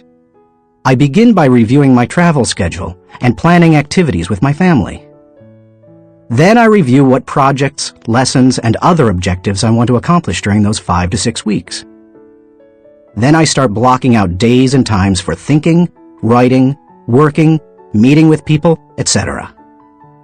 I set times to do fun things, such as seeing a show, watching a ball game, or playing golf. I also set aside small blocks of time to compensate for the unexpected. By the time I'm done, I can tell you nearly everything I'll be doing almost hour by hour during the coming weeks. This strategy is one of the reasons I have been able to accomplish much. Why you should release the power of strategic thinking. Strategic thinking helps me to plan, to become more efficient, to maximize my strengths, and to find the most direct path toward achieving any objective. The benefits of strategic thinking are numerous. Here are a few of the reasons you should adopt it as one of your thinking tools. 1. Strategic thinking simplifies the difficult. Strategic thinking is really nothing more than planning on steroids. Spanish novelist Miguel de Cervantes said, "The man who is prepared has his battle half fought." Strategic thinking takes complex issues and long-term objectives, which can be very difficult to address, and breaks them down into manageable sizes. Anything becomes simpler when it has a plan. Strategic thinking can also help you simplify the management of everyday life. I do that by using systems, which are nothing more than good strategies repeated. I am well known among pastors and other speakers for my filing system. Writing a lesson or speech can be difficult, but because I use my system to file quotes, stories, and articles, when I need something to flesh out or illustrate a point, I simply go to one of my 1,200 files and find a good piece of material that works. Just about any difficult task can be made simpler with strategic thinking. 2. Strategic thinking prompts you to ask the right questions. Do you want to break down complex or difficult issues? Then ask questions. Strategic thinking forces you through this process. Take a look at the following questions developed by my friend Bob Beal, the author of Master Planning. Direction. What should we do next? Why? Organization. Who is responsible for what? Who is responsible for whom? Do we have the right people in the right places? Cash. What is our projected income, expense, net? Can we afford it? How can we afford it? Tracking. Are we on target? Overall evaluation. Are we achieving the quality we expect and demand of ourselves? Refinement. How can we be more effective and more efficient, move toward the ideal? These may not be the only questions you need to ask to begin formulating a strategic plan, but they are certainly a good start. 3. Strategic thinking prompts customization. General George S. Patton observed, "Successful generals make plans to fit circumstances, but do not try to create circumstances to fit plans." All good strategic thinkers are precise in their thinking. They try to match the strategy to the problem, because strategy isn't a one-size-fits-all proposition. Sloppy or generalized thinking is an enemy of achievement. The intention to customize in strategic thinking forces a person to go beyond vague ideas and engage in specific ways to go after a task or problem. It sharpens the mind. 4.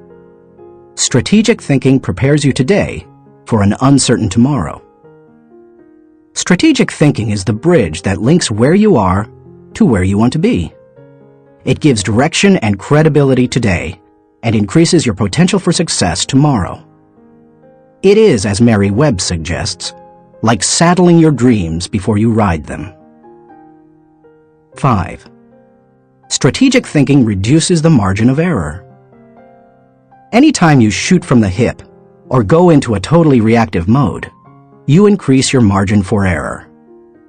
It's like a golfer stepping up to a golf ball and hitting it before lining up the shot.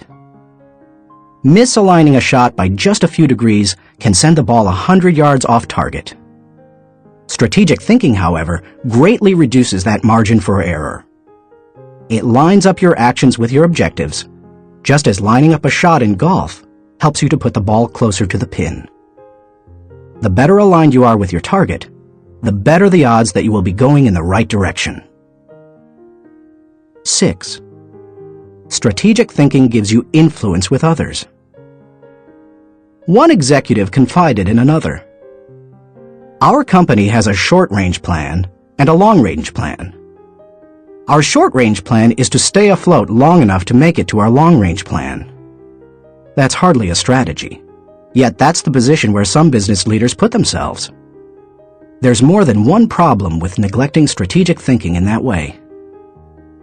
Not only does it fail to build the business, but it also loses the respect of everyone involved with the business. The one with the plan is the one with the power. It doesn't matter in what kind of activity you're involved. Employees want to follow the business leader with a good business plan. Volunteers want to join the pastor with a good ministry plan.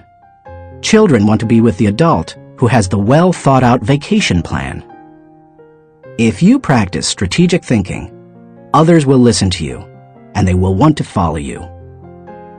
If you possess a position of leadership in an organization, strategic thinking is essential. How to release the power of strategic thinking. To become a better strategic thinker, able to formulate and implement plans that will achieve the desired objective, take the following guidelines to heart. 1. Break down the issue. The first step in strategic thinking is to break down an issue into smaller, more manageable parts so that you can focus on them more effectively. How you do it is not as important as just doing it. You might break an issue down by function. That's what automotive innovator Henry Ford did when he created the assembly line. And that's why he said, "Nothing is particularly hard if you divide it into small jobs." How you break down an issue is up to you, whether it's by function, timetable, responsibility, purpose, or some other method. The point is that you need to break it down. Only one person in a million can juggle the whole thing in his head and think strategically to create solid, viable plans. 2. Ask why before how. When most people begin using strategic thinking to solve a problem or plan a way to meet an objective, they often make the mistake of jumping the gun and trying immediately to figure out how to accomplish it. Instead of asking how, they should first ask why. If you jump right into problem-solving mode, how are you going to know all the issues? Eugene G. Grace says, "Thousands of engineers can design bridges, calculate strains and stresses, and draw up specifications for machines. But the great engineer is the man who can tell whether the bridge or the machine should be built at all, where it should be built, and when." Asking why helps you to think about all the reasons for decisions. It helps you to open your mind to possibilities and opportunities. The size of an opportunity often determines the level of resources and effort that you must invest. Big opportunities allow for big decisions. If you jump to how too quickly, you might miss that. 3. Identify the real issues and objectives. William Feather, author of The Business of Life, said, "Before it can be solved, a problem must be clearly defined. Too many people rush to solutions, and as a result, they end up solving the wrong problem. To avoid that, ask probing questions to expose the real issues. Challenge all of your assumptions. Collect information even after you think you've identified the issue. You may still have to act with incomplete data, but you don't want to jump to a conclusion before you gather enough information to begin identifying the real issue. Begin by asking, what else could be the real issue? You should also remove any personal agenda. More than almost anything else, that can cloud your judgment. Discovering your real situation and objectives is a major part of the battle. Once the real issues are identified, the solutions are often simple. 4. Review your resources. I already mentioned how important it is to be aware of your resources, but it bears repeating. A strategy that doesn't take into account resources is doomed to failure. Take an inventory. How much time do you have? How much money? What kinds of materials, supplies, or inventory do you have? What are your other assets? What liabilities or obligations will come into play? Which people on the team can make an impact? You know your own organization and profession. Figure out what resources you have at your disposal. 5. Develop your plan. How you approach the planning process depends greatly on your profession and the size of the challenge that you're planning to tackle, so it's difficult to recommend many specifics. However, no matter how you go about planning, take this advice. Start with the obvious. When you tackle an issue or plan that way, it brings unity and consensus to the team, because everyone sees those things. Obvious elements build mental momentum and initiate creativity and intensity. The best way to create a road to the complex is to build on the fundamentals. 6. Put the right people in the right place. It's critical that you include your team as part of your strategic thinking. Before you can implement your plan, you must make sure that you have the right people in place. Even the best strategic thinking won't help if you don't take into account the people part of the equation. Look what happens if you miscalculate. Wrong person. Problems instead of potential. Wrong place. Frustration instead of fulfillment. Wrong plan. Grief instead of growth. Everything comes together, however, when you put together all three elements: the right person, the right place, and the right plan. 7. Keep repeating the process. My friend Olin Hendricks remarked, "Strategic thinking is like showering. You have to keep doing it. If you expect to solve any major problem once, you're in for disappointment." Little things such as filing, or shopping systematically can be won easily through systems and personal discipline. But major issues need major strategic thinking time. What Thane Yost said is really true. The will to win is worthless if you do not have the will to prepare. If you want to be an effective strategic thinker, then you need to become a continuous strategic thinker. As I was working on this chapter, I came across an article in my local paper on the celebration of the Jewish Passover and how millions of American Jews read the order of service for their Seder, or Passover meal, from a small booklet produced by Maxwell House Coffee. For more than 70 years, the coffee company has produced the booklet, called a Haggadah, and during those years, it has distributed more than 40 million copies of it. I remember using them all my life, said Regina Witt, who is in her 50s. So does her mother, who is almost 90. It's our tradition. I think it would be very strange not to use them. So how did Maxwell House come to supply the booklets? It was the result of strategic thinking. 80 years ago, marketing man Joseph Jacobs advised that the company could sell coffee during Passover if the product were certified kosher by a rabbi. Since 1923, Maxwell House Coffee has been certified kosher for Passover. And then Jacobs suggested that if they gave away the Haggadah booklets, they could increase sales. They've been creating the booklets and selling coffee during Passover ever since.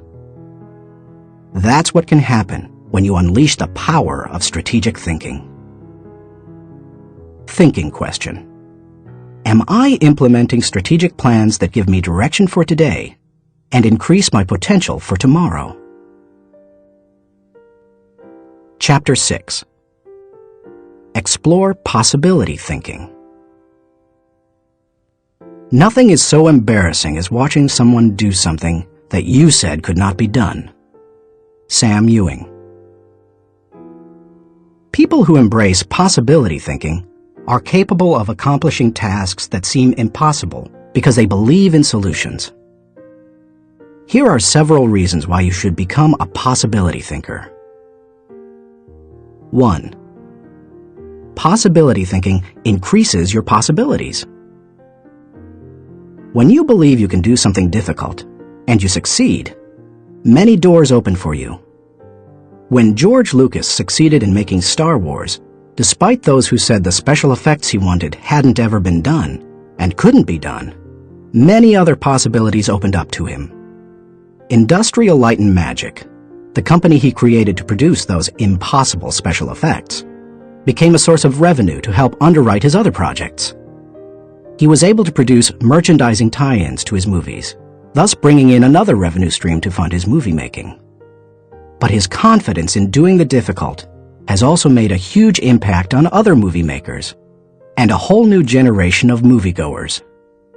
Popular culture writer Chris Salewicz asserts, at first, directly through his own work, and then via the unparalleled influence of ILM, Industrial Light and Magic, George Lucas has dictated for 2 decades the essential broad notion of what is cinema.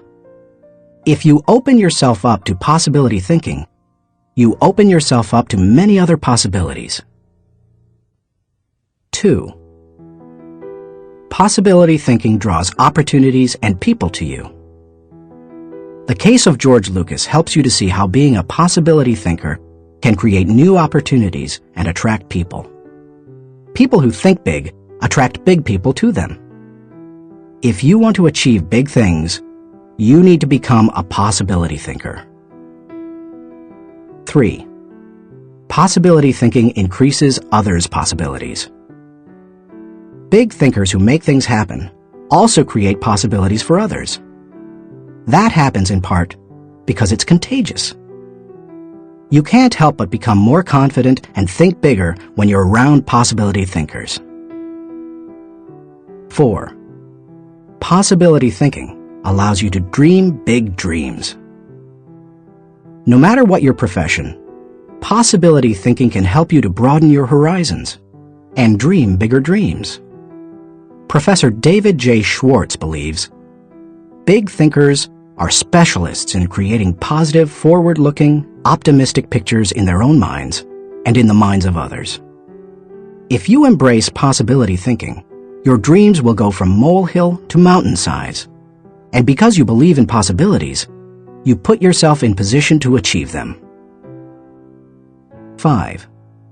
Possibility thinking makes it possible to rise above average.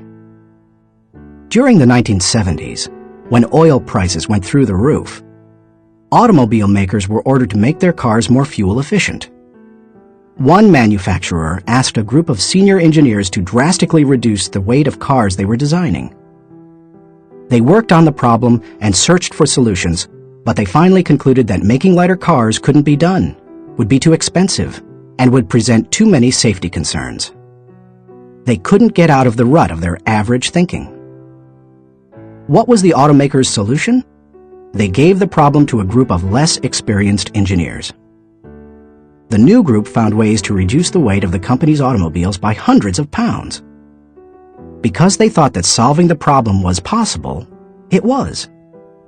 Every time you remove the label of impossible from a task, you raise your potential from average to off the charts. 6. Possibility thinking gives you energy. A direct correlation exists between possibility thinking and the level of a person's energy. Who gets energized by the prospect of losing? If you know something can't succeed, how much time and energy are you willing to give it? Nobody goes looking for a lost cause. You invest yourself in what you believe can succeed. When you embrace possibility thinking, you believe in what you're doing, and that gives you energy. 7. Possibility thinking keeps you from giving up. Above all, possibility thinkers believe they can succeed. Dennis Waitley, author of The Psychology of Winning, says, "The winners in life think constantly in terms of I can, I will, and I am. Losers, on the other hand, concentrate their waking thoughts on what they should have done or what they don't do. If you believe you can't do something, then it doesn't matter how hard you try, because you've already lost. If you believe you can do something, you have already won much of the battle." One of the people who showed himself to be a great possibility thinker in 2001 was New York Mayor Rudy Giuliani. In the hours following the World Trade Center tragedy, Giuliani not only led the city through the chaos of the disaster, but he instilled confidence in everyone he touched. Afterward, he gave some insight and perspective on his experience. "I was so proud of the people I saw on the street. No chaos, but they were frightened and confused. And it seemed to me that they needed to hear from my heart where I thought we were going. I was trying to think, where can I go for some comparison to this? Some lessons about how to handle it? So I started thinking about Churchill. Started thinking that we're going to have to rebuild the spirit of the city. And what better example than Churchill and the people of London during the Blitz in 1940, who had to keep up their spirit during this sustained bombing. It was a comforting thought." 16 hours after the plane struck the buildings in New York City, when Giuliani finally returned at 2:30 a.m. to his apartment for a rest, instead of sleeping, he read the World War II chapters of Churchill, a Biography by Roy Jenkins. He learned how Winston Churchill helped his people to see the possibilities and kept his people going. Inspired, Giuliani did the same for his own people 6 decades later. How to feel the energy of possibility thinking. If you are a naturally positive person who already embraces possibility thinking, then you're already tracking with me. However, some people, rather than being optimistic, are naturally negative or cynical. They believe that possibility thinkers are naive or foolish. If your thinking runs toward pessimism, let me ask you a question. How many highly successful people do you know who are continually negative? How many impossibility thinkers are you acquainted with who achieve big things? None. People with an "it can't be done" mindset have two choices. They can expect the worst and continually experience it, or they can change their thinking. That's what George Lucas did. Believe it or not, even though he is a possibility thinker, he is not a naturally positive person. He says, "I'm very cynical, and as a result, I think the defense I have against it is to be optimistic." In other words, he chooses to think positively. He sums it up this way: as corny as it sounds, the power of positive thinking goes a long way. So determination and positive thinking combined with talent, combined with knowing your craft, that may sound like a naive point of view, but at the same time, it's worked for me, and it's worked for all my friends. So I have come to believe it. If you want possibility thinking to work for you, then begin by following these suggestions. 1. Stop focusing on the impossibilities. The first step in becoming a possibility thinker is to stop yourself from searching for and dwelling on what's wrong with any given situation. Sports psychologist Bob Rotella recounts, "I tell people, if you don't want to get into positive thinking, that's okay. Just eliminate all the negative thoughts from your mind, and whatever's left will be fine." If possibility thinking is new to you, you're going to have to give yourself a lot of coaching to eliminate some of the negative self-talk you may hear in your head. When you automatically start listing all the things that can go wrong, or all the reasons something can't be done, stop yourself and say, "Don't go there." Then ask, "What's right about this?" That will help to get you started. And if negativity is a really big problem for you, and pessimistic things come out of your mouth before you've even thought them through, you may need to enlist the aid of a friend or family member to alert you every time you utter negative ideas. 2. Stay away from the experts.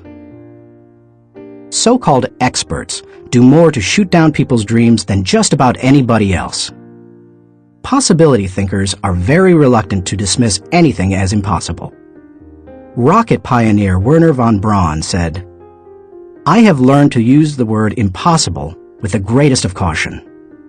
And Napoleon Bonaparte declared, "The word impossible is not in my dictionary." If you feel you must take the advice of an expert, however, then heed the words of John Andrew Holmes, who asserted, "Never tell a young person that something cannot be done." God may have been waiting centuries for somebody ignorant enough of the impossible to do that thing. If you want to achieve something, give yourself permission to believe it is possible, no matter what experts might say. 3. Look for possibilities in every situation. Becoming a possibility thinker is more than just refusing to let yourself be negative. It's something more. It's looking for positive possibilities despite the circumstances. I recently heard Don Soderquist, former president of Walmart, tell a wonderful story that illustrates how a person can find positive possibilities in any situation. Soderquist had gone with Sam Walton to Huntsville, Alabama, to open several new stores. While there, Walton suggested they visit the competition. Here's what Soderquist said happened. "We went into one store, and I have to tell you that it was the worst store I have ever seen in my life. It was terrible. There were no customers. There was no help on the floor. The aisles were cluttered with merchandise, empty shelves, dirty. It was absolutely terrible." He, Walton, walked one way, and I'd walked the other way, and we'd kind of meet out on the sidewalk. He said, "What'd you think, Don?" I said, "Sam, that is the absolutely worst store I've ever seen in my life. I mean, did you see the aisles?" He said, "Don, did you see the pantyhose rack?" I said, "No, I didn't, Sam. I must have gone on a different aisle than you. I didn't see that." He said, "That was the best pantyhose rack I've ever seen, Don." And he said, "I pulled the fixture out, and on the back was the name of the manufacturer. When we get back, I want you to call that manufacturer and have him come in and visit with our fixture people. I want to put that rack in our stores. It's absolutely the best I've ever seen." And he said next, "Did you see the ethnic cosmetics?" I said, "Sam, that must have been right next to the pantyhose rack, because I absolutely missed that." He said, "Don, do you realize that in our stores we have 4 feet of ethnic cosmetics? These people had 12 feet of it. We are absolutely missing the boat." I wrote down the distributor of some of those products. When we get back, I want you to get a hold of our cosmetic buyer and get these people in. We absolutely need to expand our ethnic cosmetics. Now, Sam Walton didn't hit me on the head and say, "Don, now what lesson did you learn from this?" He had already hit me on the head by looking for the good, looking how to improve, striving for excellence. It's so easy to go and look at what other people do badly.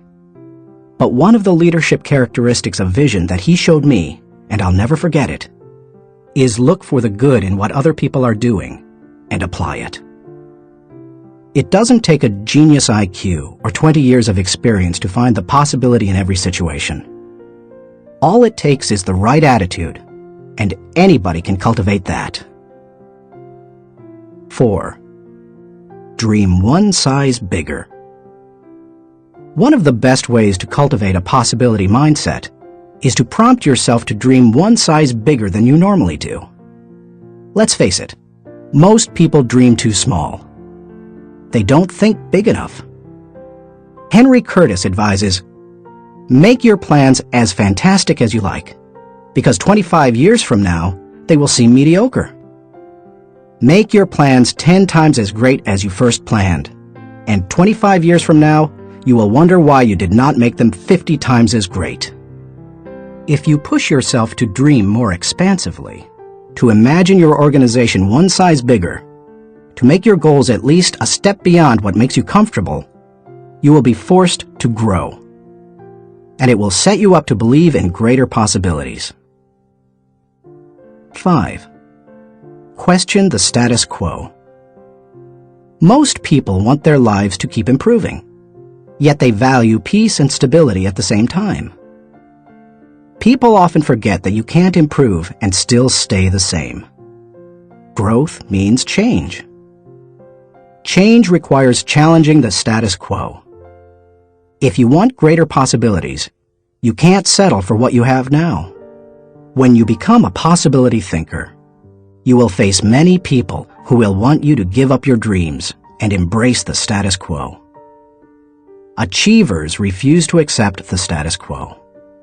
As you begin to explore greater possibilities for yourself, your organization, or your family, and others challenge you for it, take comfort in knowing that right now as you read this, other possibility thinkers across the country and around the world are thinking about curing cancer, developing new energy sources, feeding hungry people, and improving quality of life. They are challenging the status quo against the odds, and you should too. 6. Find inspiration from great achievers. You can learn a lot about possibility thinking by studying great achievers. I mentioned George Lucas in this chapter. Perhaps he doesn't appeal to you, or you don't like the movie industry. Personally, I'm not a big science fiction fan, but I admire Lucas as a thinker, creative visionary, and business person. Find some achievers you admire and study them. Look for people with the attitude of Robert F. Kennedy, who popularized George Bernard Shaw's stirring statement. Some men see things as they are and say, "Why?" I dream of things that never were and say, "Why not?" I know possibility thinking isn't in style with many people. So call it what you like. The will to succeed, belief in yourself, confidence in your ability, faith. It's really true. People who believe that they can't, don't. But if you believe you can, you can. That's the power of possibility thinking. Thinking question. Am I unleashing the enthusiasm of possibility thinking to find solutions for even seemingly impossible situations? Chapter 7. Learn from reflective thinking. To doubt everything, or to believe everything, are two equally convenient solutions. Both dispense with the necessity of reflection. Jules-Henri Poincaré. The pace of our society does not encourage reflective thinking. Most people would rather act than think. Now, don't get me wrong. I'm a person of action. I have very high energy, and I like to see things accomplished. But I'm also a reflective thinker. Reflective thinking is like the crock pot of the mind. It encourages your thoughts to simmer until they're done. As I go through this process, my goal is to reflect so that I might learn from my successes and mistakes, discover what I should try to repeat, and determine what I should change. It is always a valuable exercise. By mentally visiting past situations, you can think with greater understanding. 1. Reflective thinking gives you true perspective. When our children were young and still lived at home, we used to take them on wonderful vacations every year. When we got home, they always knew that I was going to ask them two questions. What did you like best? And what did you learn? It didn't matter whether we went to Walt Disney World or Washington, D.C. I always asked those questions. Why? Because I wanted them to reflect on their experiences. Children don't naturally grasp the value or cost of an experience unless prompted. They take things for granted. I wanted my children to appreciate our trips and to learn from them. When you reflect, you are able to put an experience into perspective. You are able to evaluate its timing, and you are able to gain a new appreciation for things that before went unnoticed. Most people are able to recognize the sacrifices of their parents or other people only when they become parents themselves. That's the kind of perspective that comes with reflection. 2. Reflective thinking gives emotional integrity to your thought life. Few people have good perspective in the heat of an emotional moment.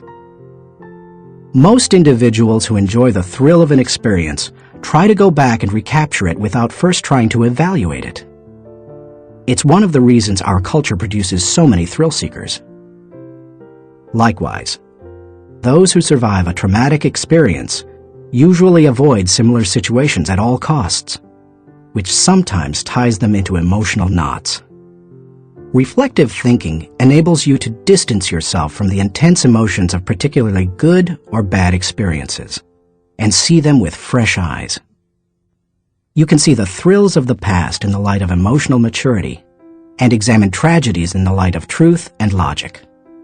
That process can help a person to stop carrying around a bunch of negative emotional baggage. President George Washington observed, "We ought not to look back unless it is to derive useful lessons from past errors and for the purpose of profiting by dearly bought experience. Any feeling that can stand up to the light of truth and can be sustained over time has emotional integrity and is therefore worthy of your mind and heart." 3.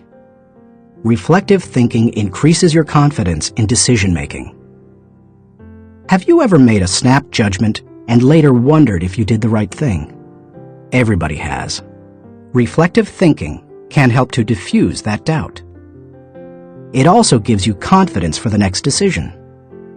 Once you've reflected on an issue, you don't have to repeat every step of the thinking process when you're faced with it again.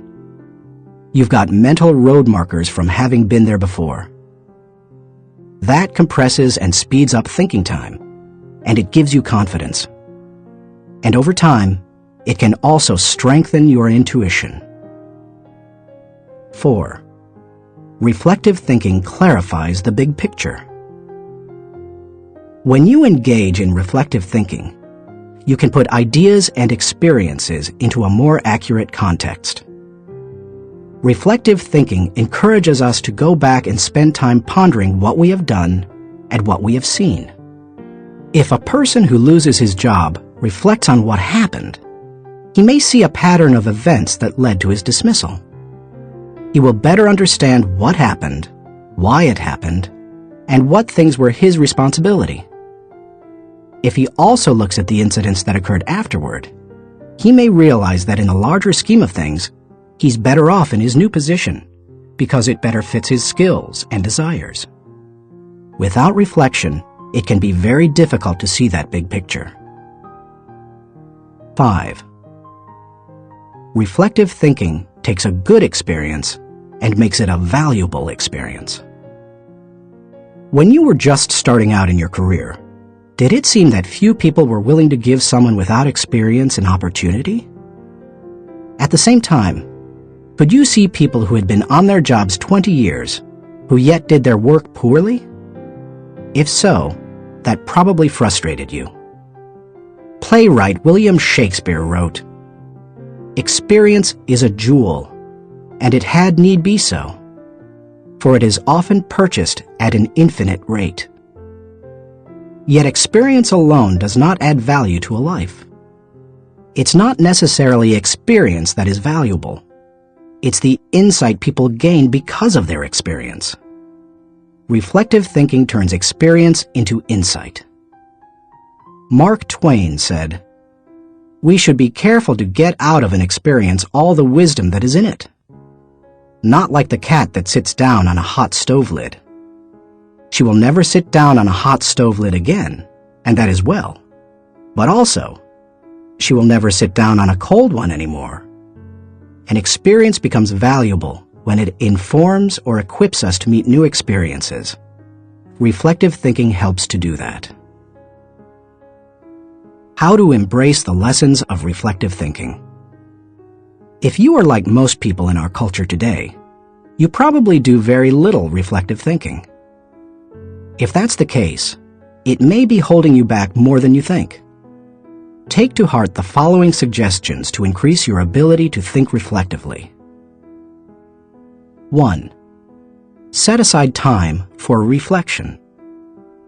Greek philosopher Socrates observed, "The unexamined life is not worth living." For most people, however, reflection and self-examination doesn't come naturally.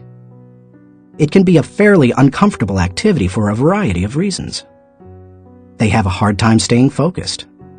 They find the process dull, or they don't like spending a lot of time thinking about emotionally difficult issues. But if you don't carve out the time for it, you are unlikely to do any reflective thinking. 2. Remove yourself from distractions. As much as any other kind of thinking, reflection requires solitude. Distraction and reflection simply don't mix. It's not the kind of thing you can do well near a television, in a cubicle, while the phone is ringing, or with children in the same room. One of the reasons I've been able to accomplish much and keep growing personally is that I've not only set aside time to reflect, but I've separated myself from distractions for short blocks of time. 30 minutes in the spa, an hour outside on a rock in my backyard, or a few hours in a comfortable chair in my office. The place doesn't matter, as long as you remove yourself from distractions and interruptions. 3. Regularly review your calendar or journal. Most people use their calendar as a planning tool, which it is. But few people use it as a reflective thinking tool. What could be better, however, for helping you to review where you have been and what you have done, except maybe a journal? I'm not a journaler in the regular sense. I don't use writing to figure out what I'm thinking and feeling. Instead, I figure out what I'm thinking and feeling, and then I write down significant thoughts and action points. I file the thoughts so that I can quickly put my hands on them again. I immediately execute the action points or delegate them to someone else.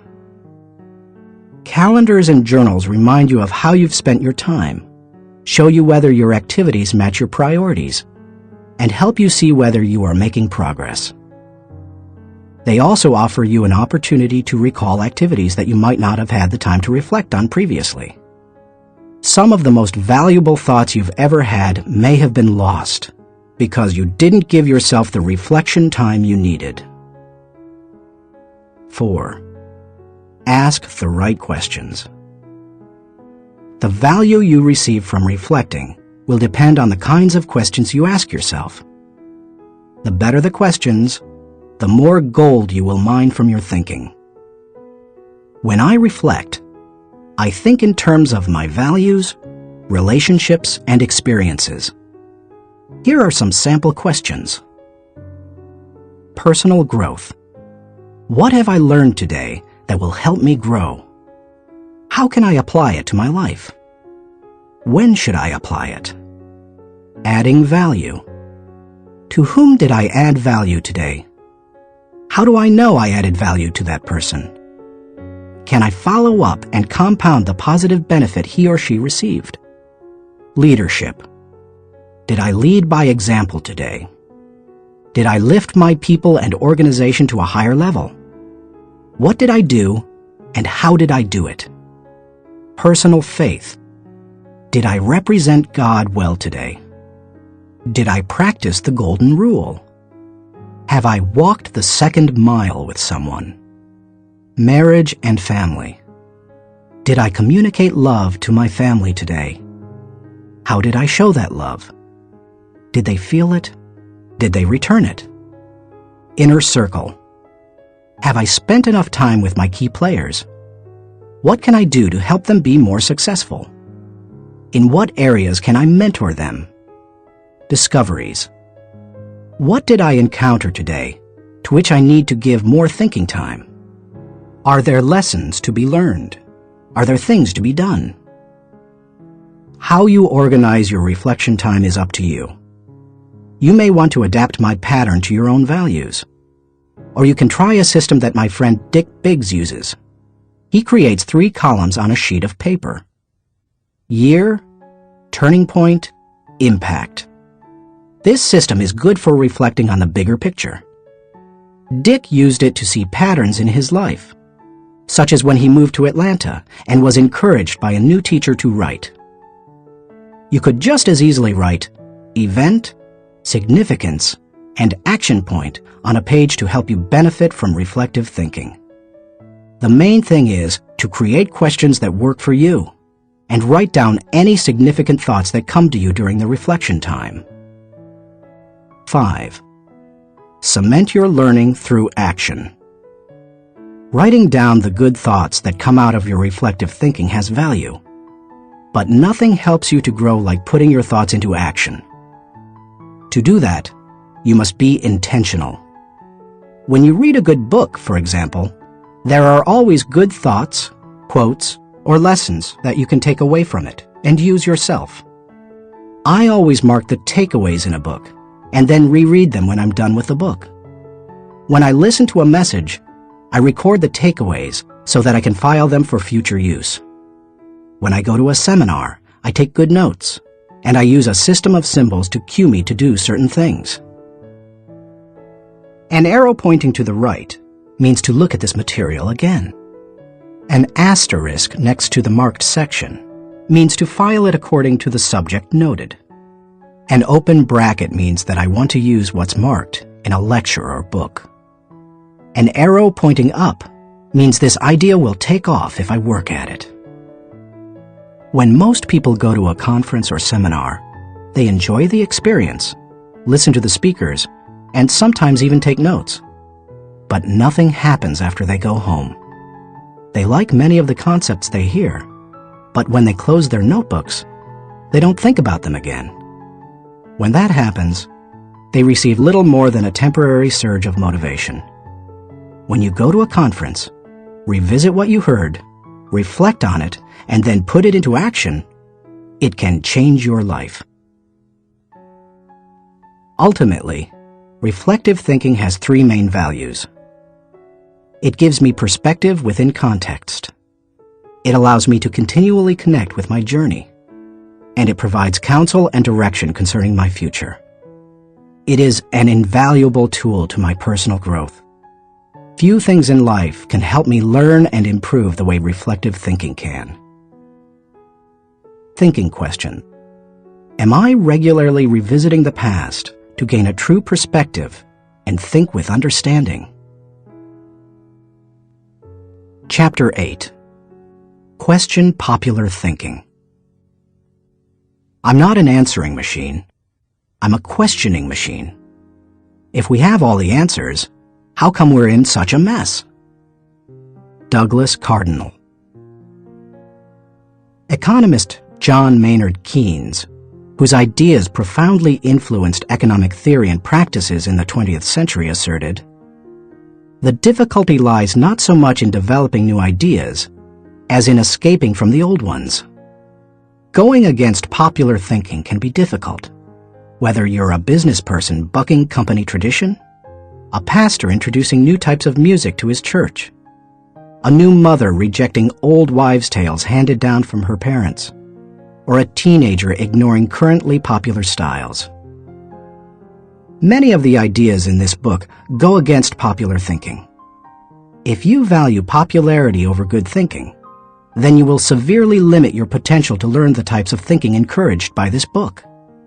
Popular thinking is too average to understand the value of good thinking, too inflexible to realize the impact of changed thinking, too lazy to master the process of intentional thinking, too small to see the wisdom of big picture thinking, too satisfied to unleash the potential of focused thinking, too traditional to discover the joy of creative thinking, too naive to recognize the importance of realistic thinking, too undisciplined to release the power of strategic thinking, too limiting to feel the energy of possibility thinking, too trendy to embrace the lessons of reflective thinking, too shallow to question the acceptance of popular thinking, too proud to encourage the participation of shared thinking, too self-absorbed to experience the satisfaction of unselfish thinking,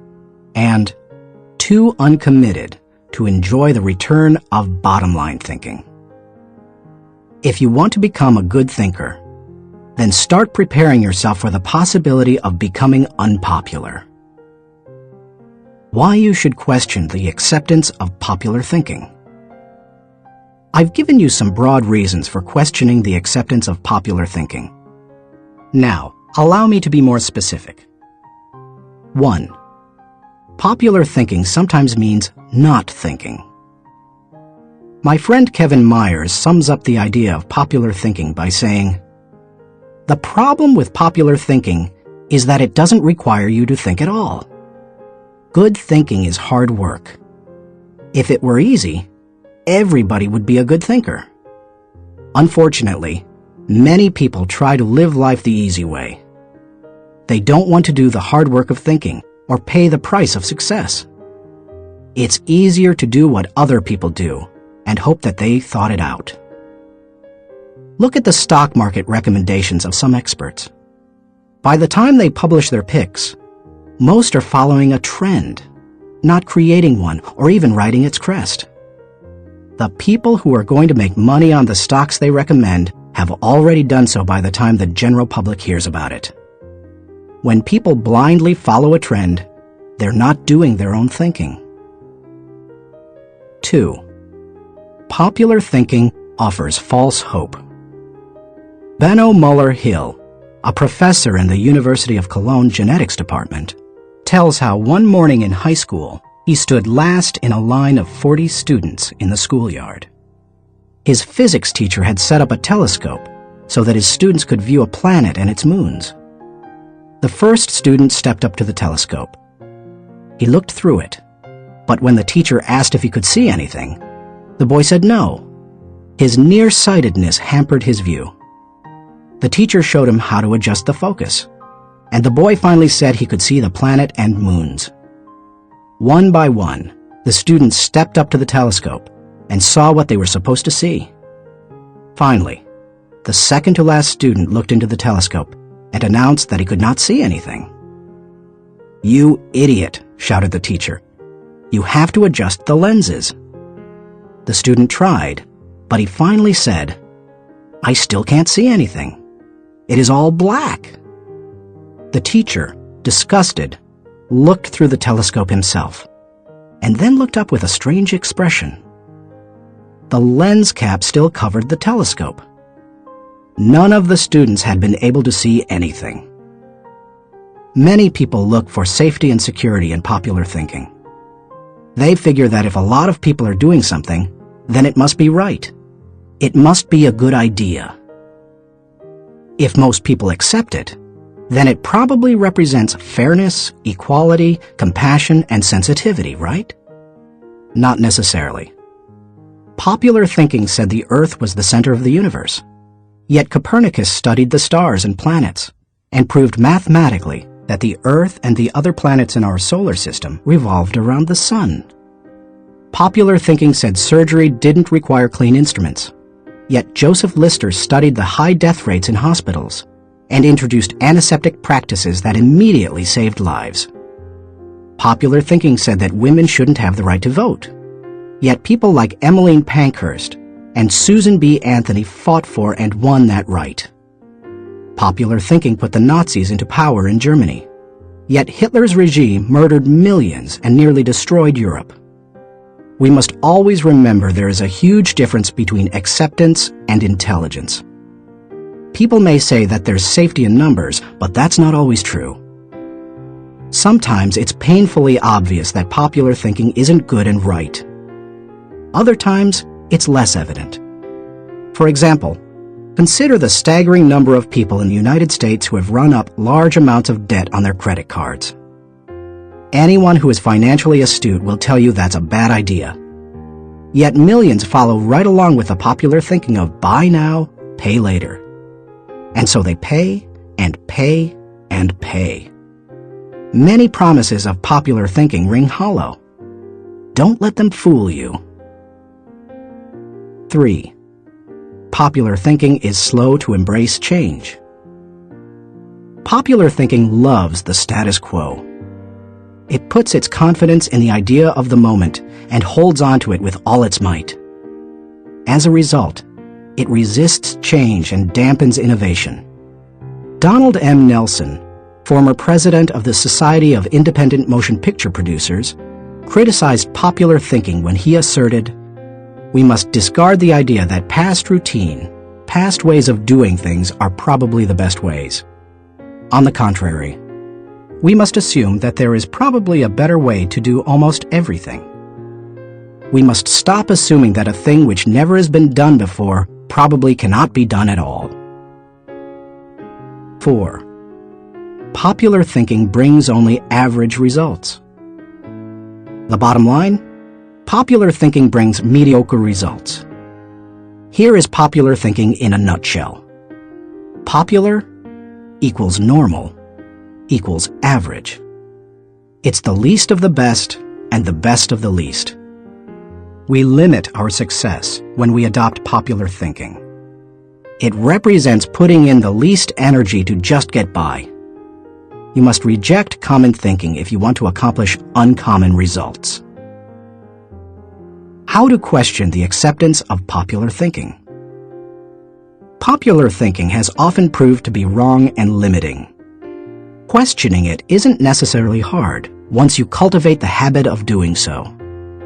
The difficulty is in getting started. Begin by doing the following things. 1. Think before you follow. Many individuals follow others almost automatically. Sometimes they do so because they desire to take the path of least resistance. Other times they fear rejection, or they believe there's wisdom in doing what everyone else does. But if you want to succeed, you need to think about what's best, not what's popular. Challenging popular thinking requires a willingness to be unpopular and go outside of the norm. Following the tragedy of September 11th, 2001, for example, few people willingly chose to travel by plane. But that was the best time to travel. Crowds were down, security was up, and airlines were cutting prices. About a month after the tragedy, my wife Margaret and I heard that Broadway shows had lots of seats and many New York hotel rooms remained empty. Popular thinking said, "Stay away from New York." We used that as an opportunity. We got cheap plane tickets to the city, booked a room in a great hotel for about half price, and got tickets to the most sought-after show, The Producers. As we took our seats in the theater, we sat next to a woman beside herself with excitement. "I can't believe I'm finally here," she said to us. "I've waited so long. This is the best show on Broadway, and the hardest to get tickets to." Then she turned to look me in the eye and said, "I've had my tickets for a year and a half waiting to see this show. How long ago did you get yours?" "You won't like my answer," I replied. "Oh, come on," she said. "How long?" "I got mine 5 days ago," I answered. She looked at us in horror. By the way, she was right. It's one of the best shows we've seen in a while. And we got to see it only because we were willing to go against popular thinking when everyone else was staying at home. As you begin to think against the grain of popular thinking, remind yourself that unpopular thinking, even when resulting in success, is largely underrated, unrecognized, and misunderstood. Unpopular thinking contains the seeds of vision and opportunity. Unpopular thinking is required for all progress. The next time you feel ready to conform to popular thinking on an issue, stop and think. You may not want to create change for its own sake, but you certainly don't want to blindly follow just because you haven't thought about what's best. 2. Appreciate thinking different from your own. One of the ways to embrace innovation and change is to learn to appreciate how others think. To do that, you must continually expose yourself to people different from yourself. My brother, Larry Maxwell, a good businessman and an innovative thinker, continually challenges popular thinking by thinking differently. He says, "Most of our people in sales and middle management come from businesses with products and services different from ours. That constantly exposes us to new ways of thinking. We also discourage our people from active participation in formal business and trade associations and fraternities because their thinking is quite common. They don't need to spend a lot of time thinking the way everyone else in the industry does." As you strive to challenge popular thinking, spend time with people with different backgrounds, education levels, professional experiences, personal interests, etc. You will think like the people with whom you spend the most time. If you spend time with people who think out of the box, you're more likely to challenge popular thinking and break new ground. 3. Continually question your own thinking. Let's face it, anytime we find a way of thinking that works, one of our greatest temptations is to go back to it repeatedly, even if it no longer works well. The greatest enemy to tomorrow's success is sometimes today's success. My friend Andy Stanley recently taught a leadership lesson at Enjoy's Catalyst Conference called Challenging the Process. He described how progress must be preceded by change, and he pointed out many of the dynamics involved in questioning popular thinking. In an organization, he said, we should remember that every tradition was originally a good idea, and perhaps even revolutionary. But every tradition may not be a good idea for the future. In your organization, if you were involved in putting into place what currently exists, then it's likely that you will resist change, even change for the better. That's why it's important to challenge your own thinking. If you're too attached to your own thinking and how everything is done now, then nothing will change for the better. 4. Try new things in new ways. When was the last time you did something for the first time? Do you avoid taking risks or trying new things? One of the best ways to get out of the rut of your own thinking is to innovate. You can do that in little everyday ways. Drive to work a different way from normal. Order an unfamiliar dish at your favorite restaurant. Ask a different colleague to help you with a familiar project. Take yourself off of autopilot. Unpopular thinking asks questions and seeks options. In 1997, my 3 companies moved to Atlanta, Georgia. It's a great city, but traffic at peak times can get crazy. Immediately after moving here, I began looking for and testing alternative routes to desired destinations so that I would not be caught in traffic. From my house to the airport, for example, I have discovered and used 9 routes within 8 miles and 12 minutes from one another. Often, I am amazed to see people sitting on the freeway when they could be moving forward on an alternative route. What is the problem? Too many people have not tried new things in new ways. It is true. Most people are more satisfied with old problems than committed to finding new solutions. How you go about doing new things in new ways is not as important as making sure you do it. Besides, if you try to do new things in the same way that everyone else does, are you really going against popular thinking? Get out there and do something different today. 5. Get used to being uncomfortable. When it comes right down to it, popular thinking is comfortable. It's like an old recliner adjusted to all the owner's idiosyncrasies. The problem with most old recliners is that no one has looked at them lately. If so, they'd agree that it's time to get a new one. If you want to reject popular thinking in order to embrace achievement, you'll have to get used to being uncomfortable. If you embrace unpopular thinking and make decisions based on what works best and what is right, rather than what is commonly accepted, know this: in your early years, you won't be as wrong as people think you are. In your later years, you won't be as right as people think you are. And all through the years, you will be better than you thought you could be. Thinking question: am I consciously rejecting the limitations of common thinking in order to accomplish uncommon results?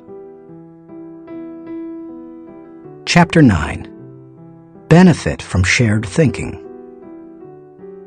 None of us is as smart as all of us. Ken Blanchard. Good thinkers, especially those who are also good leaders, understand the power of shared thinking.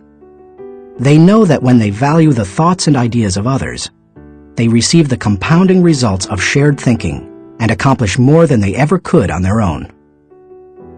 Those who participate in shared thinking understand the following. 1. Shared thinking is faster than solo thinking. We live in a truly fast-paced world. To function at its current rate of speed, we can't go it alone. I think the generation of young men and women just entering the workforce sense that very strongly. Perhaps that is why they value community so highly, and are more likely to work for a company they like than one that pays them well. Working with others is like giving yourself a shortcut. If you want to learn a new skill quickly, how do you do it? Do you go off by yourself and figure it out? Or do you get someone to show you how? You can always learn more quickly from someone with experience, whether you're trying to learn how to use a new software package, develop your golf swing, or cook a new dish. 2. Shared thinking is more innovative than solo thinking. We tend to think of great thinkers and innovators as soloists. But the truth is that the greatest innovative thinking doesn't occur in a vacuum. Innovation results from collaboration. Albert Einstein once remarked, "Many times a day, I realize how much my own outer and inner life is built upon the labors of my fellow men, both living and dead, and how earnestly I must exert myself in order to give in return as much as I have received." Shared thinking leads to greater innovation, whether you look at the work of researchers Marie and Pierre Curie, surrealists Louis Buñuel and Salvador Dali, or songwriters John Lennon and Paul McCartney. If you combine your thoughts with the thoughts of others, you will come up with thoughts you've never had. 3. Shared thinking brings more maturity than solo thinking. As much as we would like to think that we know it all, each of us is probably painfully aware of our blind spots and areas of inexperience. When I first started out as a pastor, I had dreams and energy, but little experience.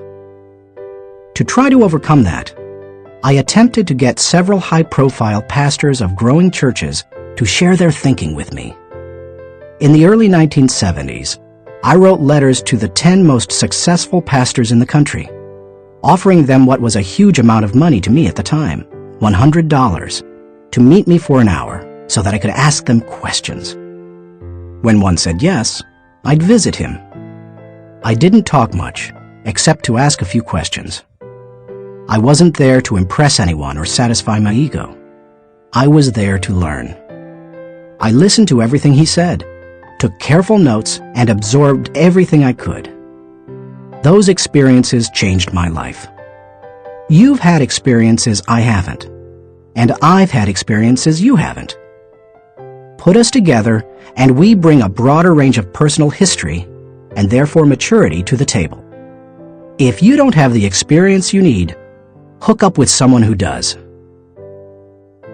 4. Shared thinking is stronger than solo thinking. Philosopher-poet Johann Wolfgang von Goethe said, "To accept good advice is but to increase one's own ability. Two heads are better than one when they are thinking in the same direction. It's like harnessing two horses to pull a wagon. They are stronger pulling together than either is individually. But did you know that when they pull together, they can move more weight than the sum of what they can move individually? A synergy comes from working together. That same kind of energy comes into play when people think together." 5. Shared thinking returns greater value than solo thinking. Because shared thinking is stronger than solo thinking, it's obvious that it yields a higher return. That happens because of the compounding action of shared thinking. But it also offers other benefits. The personal return you receive from shared thinking and experiences can be great. Clarence Francis sums up the benefits in the following observation: "I sincerely believe that the word relationships is the key to the prospect of a decent world. It seems abundantly clear that every problem you will have in your family, in your work, in our nation, or in this world is essentially a matter of relationships, of interdependence." 6. Shared thinking is the only way to have great thinking. I believe that every great idea begins with 3 or 4 good ideas. And most good ideas come from shared thinking. Playwright Ben Jonson said, "He that is taught only by himself has a fool for a master." When I was in school, teachers put the emphasis on being right and on doing better than the other students, rarely on working together to come up with good answers. Yet all the answers improve when they make the best use of everyone's thinking. If we each have one thought, and together we have 2 thoughts, then we always have the potential for a great thought. How to encourage the participation of shared thinking. Some people naturally participate in shared thinking. Anytime they see a problem, they think, "Who do I know who can help with this?" Leaders tend to be that way. So do extroverts. However, you don't have to be either of those to benefit from shared thinking. Use the following steps to help you improve your ability to harness shared thinking. 1. Value the ideas of others. First, believe that the ideas of other people have value. If you don't, your hands will be tied. How do you know if you truly want input from others? Ask yourself these questions. Am I emotionally secure? People who lack confidence and worry about their status, position, or power tend to reject the ideas of others, protect their turf, and keep people at bay. It takes a secure person to consider others' ideas. Years ago, an emotionally insecure person took a key position on my board of directors. After a couple of meetings, it became obvious to the other board members that this individual would not positively contribute to the organization. I asked a seasoned leader on the board, "Why does this person always do and say things that hinder our progress?" I'll never forget his reply. "Hurting people hurt people." Do I place value on people? You won't value the ideas of a person if you don't value and respect the person himself or herself. Have you ever considered your conduct around people you value versus those you don't? Look at the differences. If I value people, I want to spend time with them. If I don't value people, I don't want to be around them. If I value people, I listen to them. If I don't value people, I neglect to listen. If I value people, I want to help them.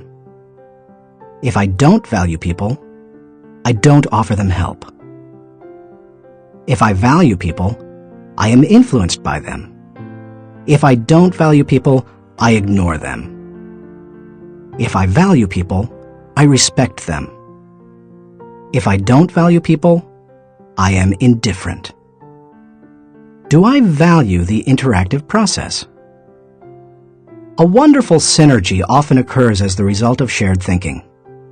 It can take you places you've never been. Publisher Malcolm Forbes asserted, "Listening to advice often accomplishes far more than heeding it." I must say, I didn't always value shared thinking. For many years, I tended to withdraw when I wanted to develop ideas. Only reluctantly did I work on ideas with others. When a colleague challenged me on this, I started to analyze my hesitancy. I realized that it went back to my college experience. Some days in the classroom, I could tell that a teacher was unprepared to lecture, and instead spent the class time asking us to give our uninformed opinions on a subject. Most of the time, the opinions seemed no better than mine. I had come to class so that the professor could teach me. I realized that the process of shared ideas wasn't the problem. It was who was doing the talking. Shared thinking is only as good as the people doing the sharing. Since learning that lesson, I have embraced the interactive process, and now I believe it is one of my strengths. Still, I always think about whom I bring around the table for a shared thinking session. I'll tell you my guidelines for whom I invite later in this chapter. You must open yourself up to the idea of sharing ideas before you will engage in the process of shared thinking. 2. Move from competition to cooperation. Jeffrey J. Fox, author of How to Become CEO, says, "Always be on the lookout for ideas. Be completely indiscriminate as to the source. Get ideas from customers, children, competitors, other industries, or cab drivers. It doesn't matter who thought of an idea." A person who values cooperation desires to complete the ideas of others, not compete with them. If someone asks you to share ideas, focus on helping the team, not getting ahead personally. And if you are the one who brings people together to share their thoughts, praise the idea more than the source of the idea. If the best idea always wins, rather than the person who offered it, then all will share their thoughts with greater enthusiasm. 3. Have an agenda when you meet. I enjoy spending time with certain people, whether we discuss ideas or not. My wife Margaret, my children, my grandchildren, my parents. Though we often do discuss ideas, it doesn't bother me if we don't. We are family. When I spend time with nearly anyone else in my life, however, I have an agenda. I know what I want to accomplish. The more I respect the wisdom of the person, the more I listen. For example, when I meet with someone I'm mentoring, I let the person ask the questions, but I expect to do most of the talking. When I meet with someone who mentors me, like Bill Bright, I mostly keep my mouth shut. In other relationships, the give and take is more even. But no matter with whom I meet, I have a reason for getting together, and I have an expectation for what I'll give to it and get from it. That's true whether it's for business or pleasure. 4. Get the right people around the table. To get anything of value out of shared thinking, you need to have people around the table who bring something to the table.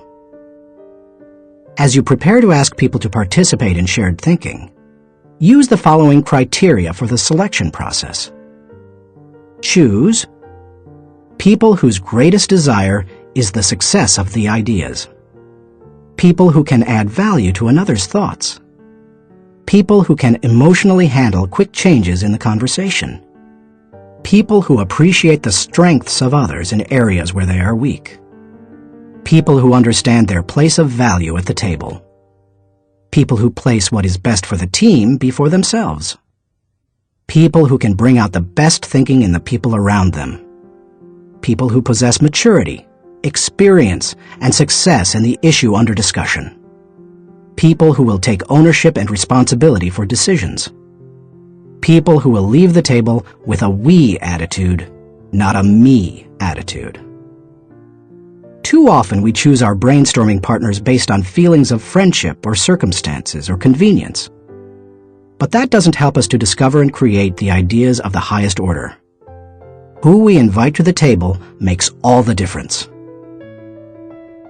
5. Compensate good thinkers and collaborators well. Successful organizations practice shared thinking.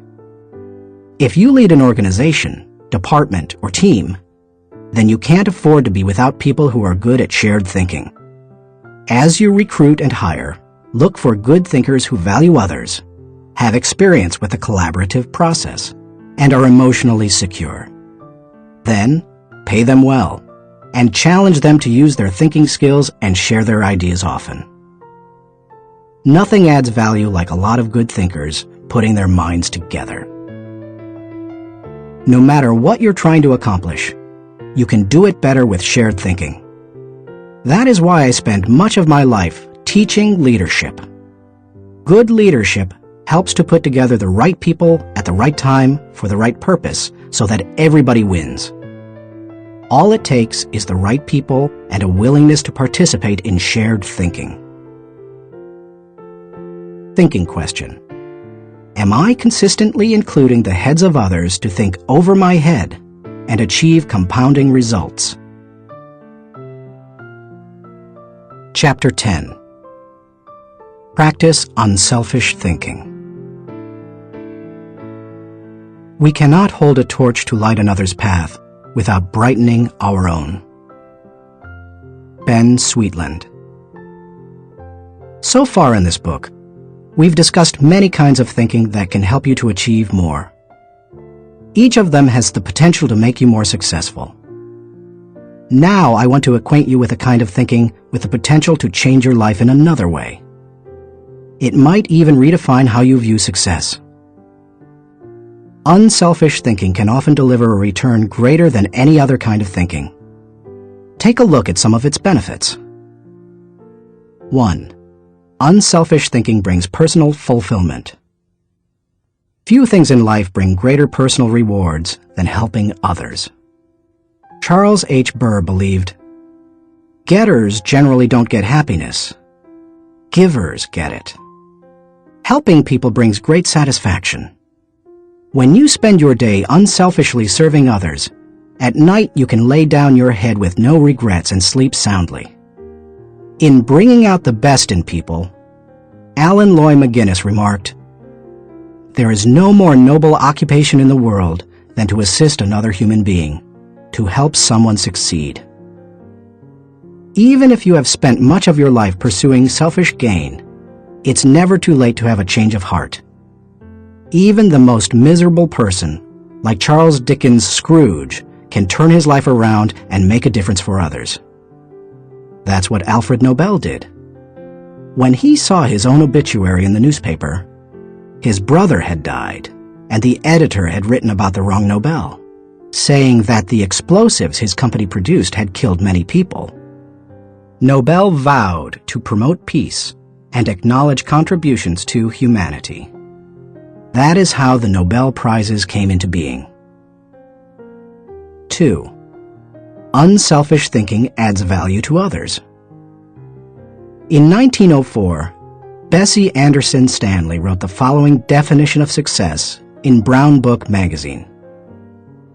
He has achieved success who has lived well, laughed often, and loved much, who has enjoyed the trust of pure women, the respect of intelligent men, and the love of little children, who has filled his niche and accomplished his task, who has left the world better than he found it, whether by an improved copy, a perfect poem, or a rescued soul, who has never lacked appreciation of earth's beauty or failed to express it, who has always looked for the best in others and given them the best he had, whose life was an inspiration, whose memory a benediction.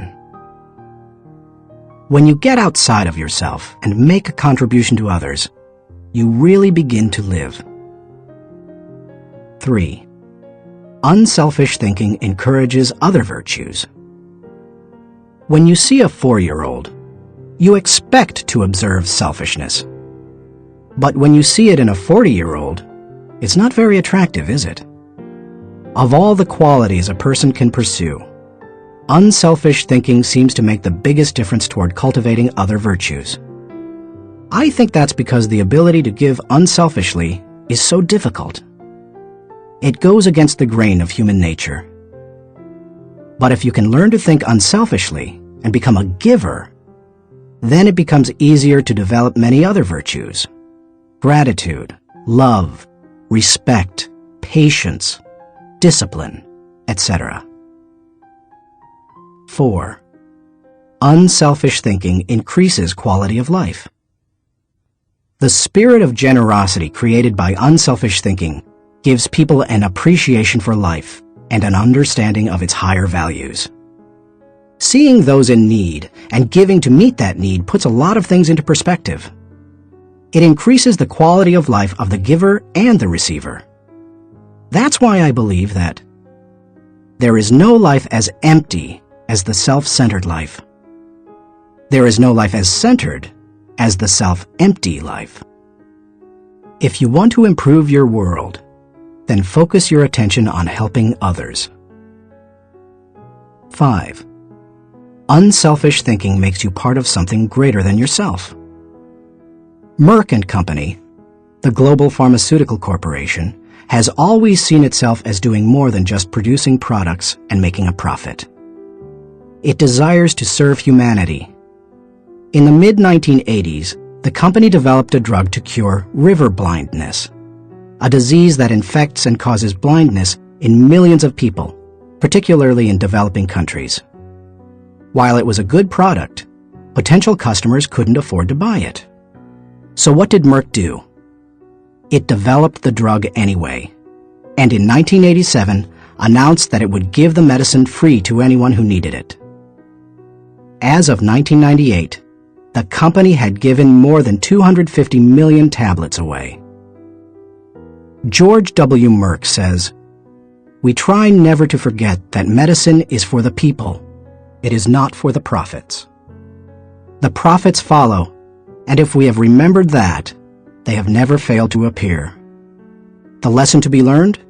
Simple. Instead of trying to be great, be part of something greater than yourself.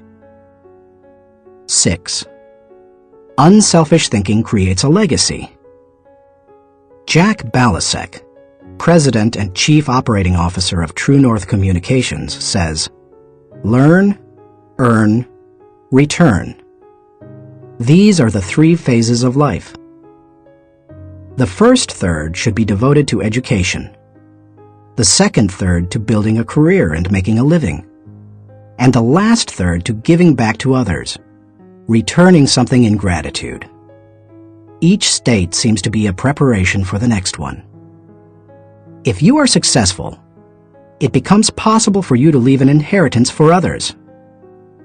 But if you desire to do more, to create a legacy, then you need to leave that in others.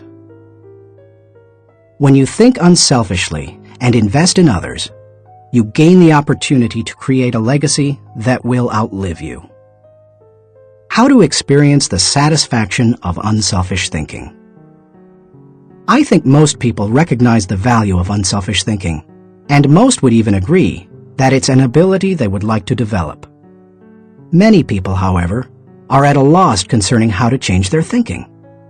To begin cultivating the ability to think unselfishly, I recommend that you do the following. 1. Put others first. The process begins with realizing that everything is not about you. That requires humility and a shift in focus. In The Power of Ethical Management, Ken Blanchard and Norman Vincent Peale wrote, "People with humility don't think less of themselves. They just think of themselves less." If you want to become less selfish in your thinking, then you need to stop thinking about your wants and begin focusing on others' needs. Paul the Apostle exhorted, "Do nothing out of selfish ambition or vain conceit, but in humility consider others better than yourselves." Each of you should look not only to your own interests, but also to the interests of others. Make a mental and emotional commitment to look out for the interests of others. 2.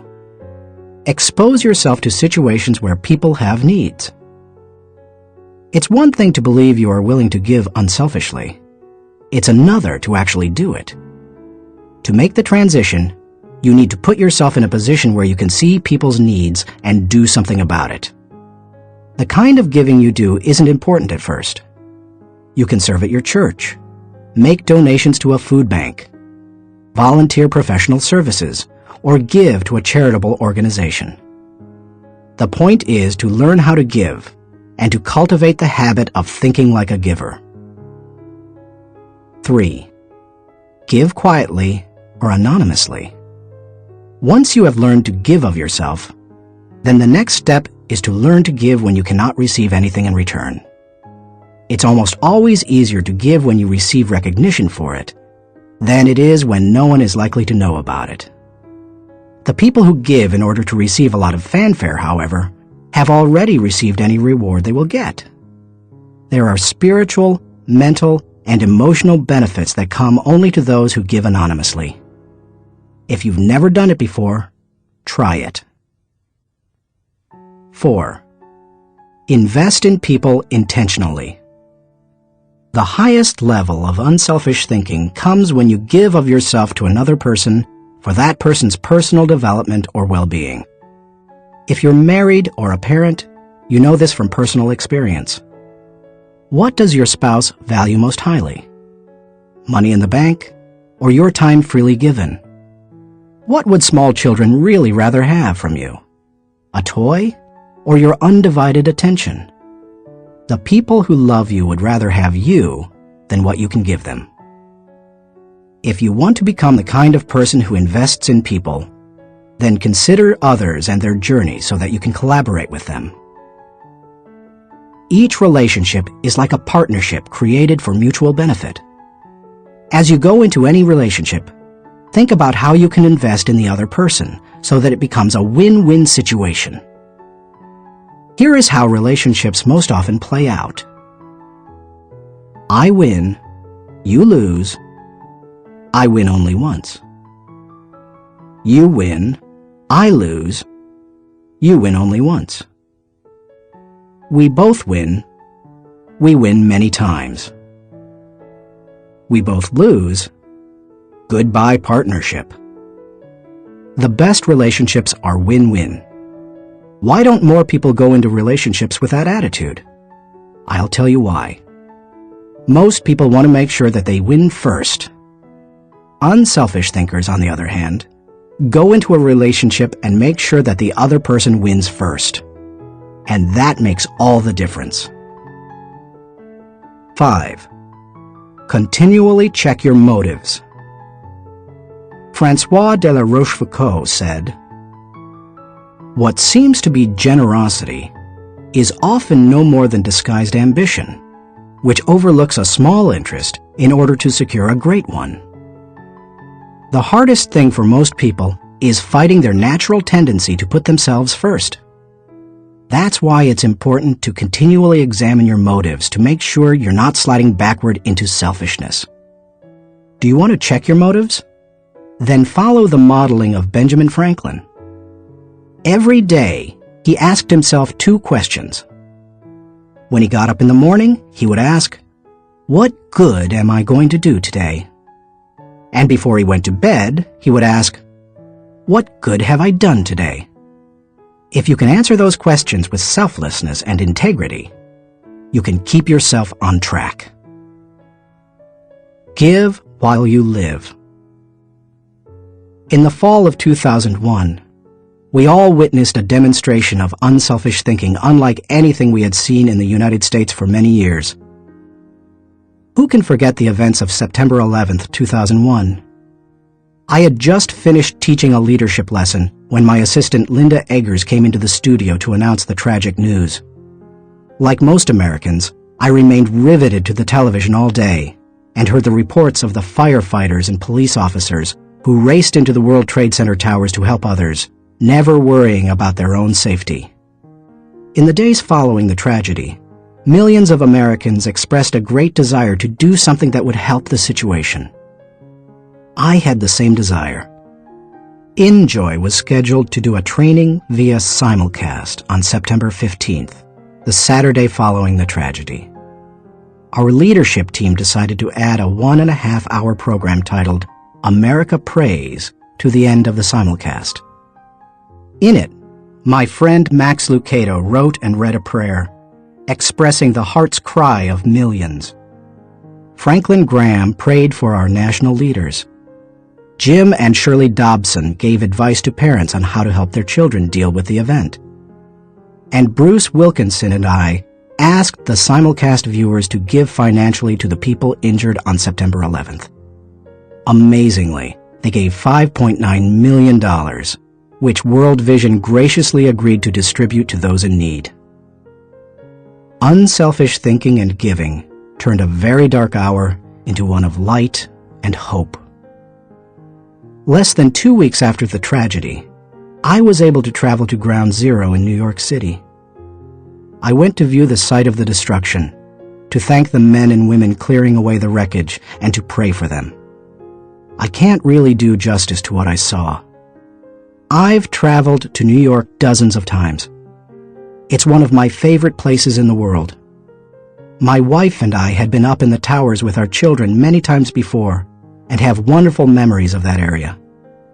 To look at the place where the buildings had once stood, and to see nothing but rubble, dust, and twisted metal, it's simply indescribable.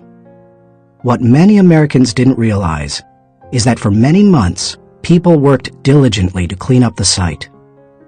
Many were New York City firefighters and other city workers. Others were volunteers. They worked around the clock, 7 days a week. And when they came across the remains of someone in the rubble, they called for silence and reverently carried them out. Since I am a clergyman, I was asked to wear a clerical collar upon entering the area. As I walked around, many workers saw the collar and asked me to pray for them. It was a humbling privilege. American educator Horace Mann said, "Be ashamed to die until you have won some victory for humanity." According to this standard, New York City's firefighters are certainly prepared for death.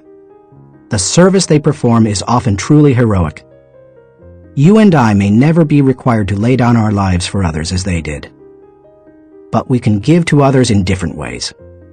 We can be unselfish thinkers who put others first and add value to their lives. We can work with them so that they go farther than they thought possible. thinking question. Am I continually considering others and their journey in order to think with maximum collaboration? Chapter 11. Rely on bottom-line thinking.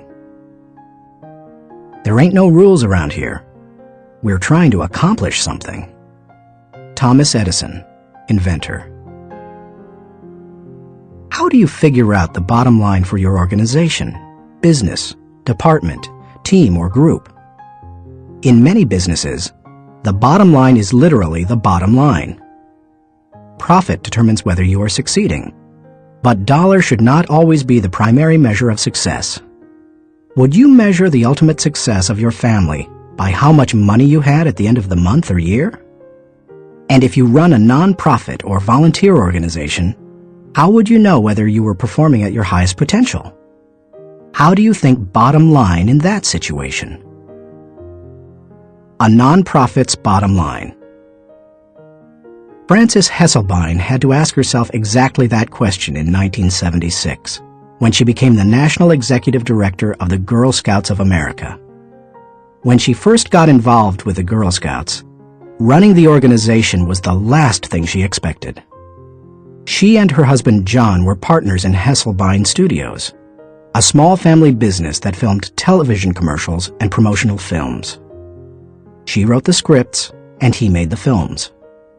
In the early 1950s, she was recruited as a volunteer troop leader at the Second Presbyterian Church in Johnstown, Pennsylvania. Even that was unusual, since she had a son and no daughters. But she agreed to do it on a temporary basis. She must have loved it, because she led the troop for 9 years. In time, she became council president and a member of the national board. Then she served as executive director of the Talus Rock Girl Scout Council, a full-time paid position. By the time she took the job as CEO of the national organization, the Girl Scouts was in trouble. The organization lacked direction. Teenage girls were losing interest in scouting, and it was becoming increasingly difficult to recruit adult volunteers, especially with greater numbers of women entering the workforce. Meanwhile, the Boy Scouts was considering opening itself to girls. Hesselbein desperately needed to bring the organization back to the bottom line. We kept asking ourselves very simple questions, she says. What is our business? Who is our customer? And what does the customer consider value? If you're the Girl Scouts, IBM, or AT&T, you have to manage for a mission. Hesselbein's focus on mission enabled her to identify the Girl Scouts' bottom line. We really are here for one reason: to help a girl reach her highest potential.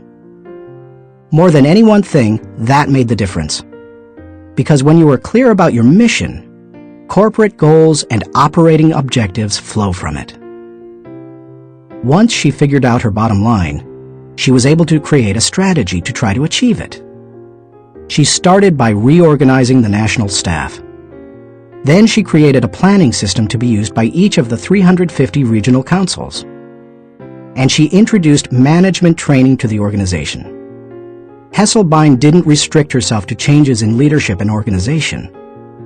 In the 1960s and 70s, the country had changed, and so had its girls. But the Girl Scouts hadn't. Hesselbein tackled that issue too. The organization made its activities more relevant to the current culture, giving greater opportunities for use of computers, for example, rather than hosting a party. She also sought out minority participation, created bilingual materials, and reached out to low-income households. If helping girls reach their highest potential was the group's bottom line, then why not be more aggressive helping girls who traditionally have fewer opportunities? The strategy worked beautifully. Minority participation in the Girl Scouts tripled. In 1990, Hesselbein left the Girl Scouts after making it a first-class organization. She went on to become the founding president and CEO of the Peter F. Drucker Foundation for Nonprofit Management, and now serves as chairman of its board of governors. And in 1998, she was awarded the Presidential Medal of Freedom. President Clinton said of Hesselbein during the ceremony at the White House, "She has shared her remarkable recipe for inclusion and excellence with countless organizations whose bottom line is measured not in dollars, but in changed lives." He couldn't have said it better. Why you should enjoy the return of bottom line thinking. If you're accustomed to thinking of the bottom line only as it relates to financial matters, then you may be missing some things crucial to you and your organization. Instead, think of the bottom line as the end, the takeaway, the desired result. Every activity has its own unique bottom line. If you have a job, your work has a bottom line. If you serve in your church, your activity has a bottom line. So does your effort as a parent or spouse, if you are one. As you explore the concept of bottom line thinking, recognize that it can help you in many ways. 1. Bottom line thinking provides great clarity. What's the difference between bowling and work? When bowling, it takes only 3 seconds to know how you've done. That's one reason people love sports so much. There's no waiting and no guessing about the outcome. Bottom line thinking makes it possible for you to measure outcomes more quickly and easily. It gives you a benchmark by which to measure activity. It can be used as a focused way of ensuring that all your little activities are purposeful and line up to achieve a larger goal. 2. Bottom line thinking helps you assess every situation. When you know your bottom line, it becomes much easier to know how you're doing in any given area. When Frances Hesselbein began running the Girl Scouts, for example, she measured everything against the organization's goal of helping a girl reach her highest potential.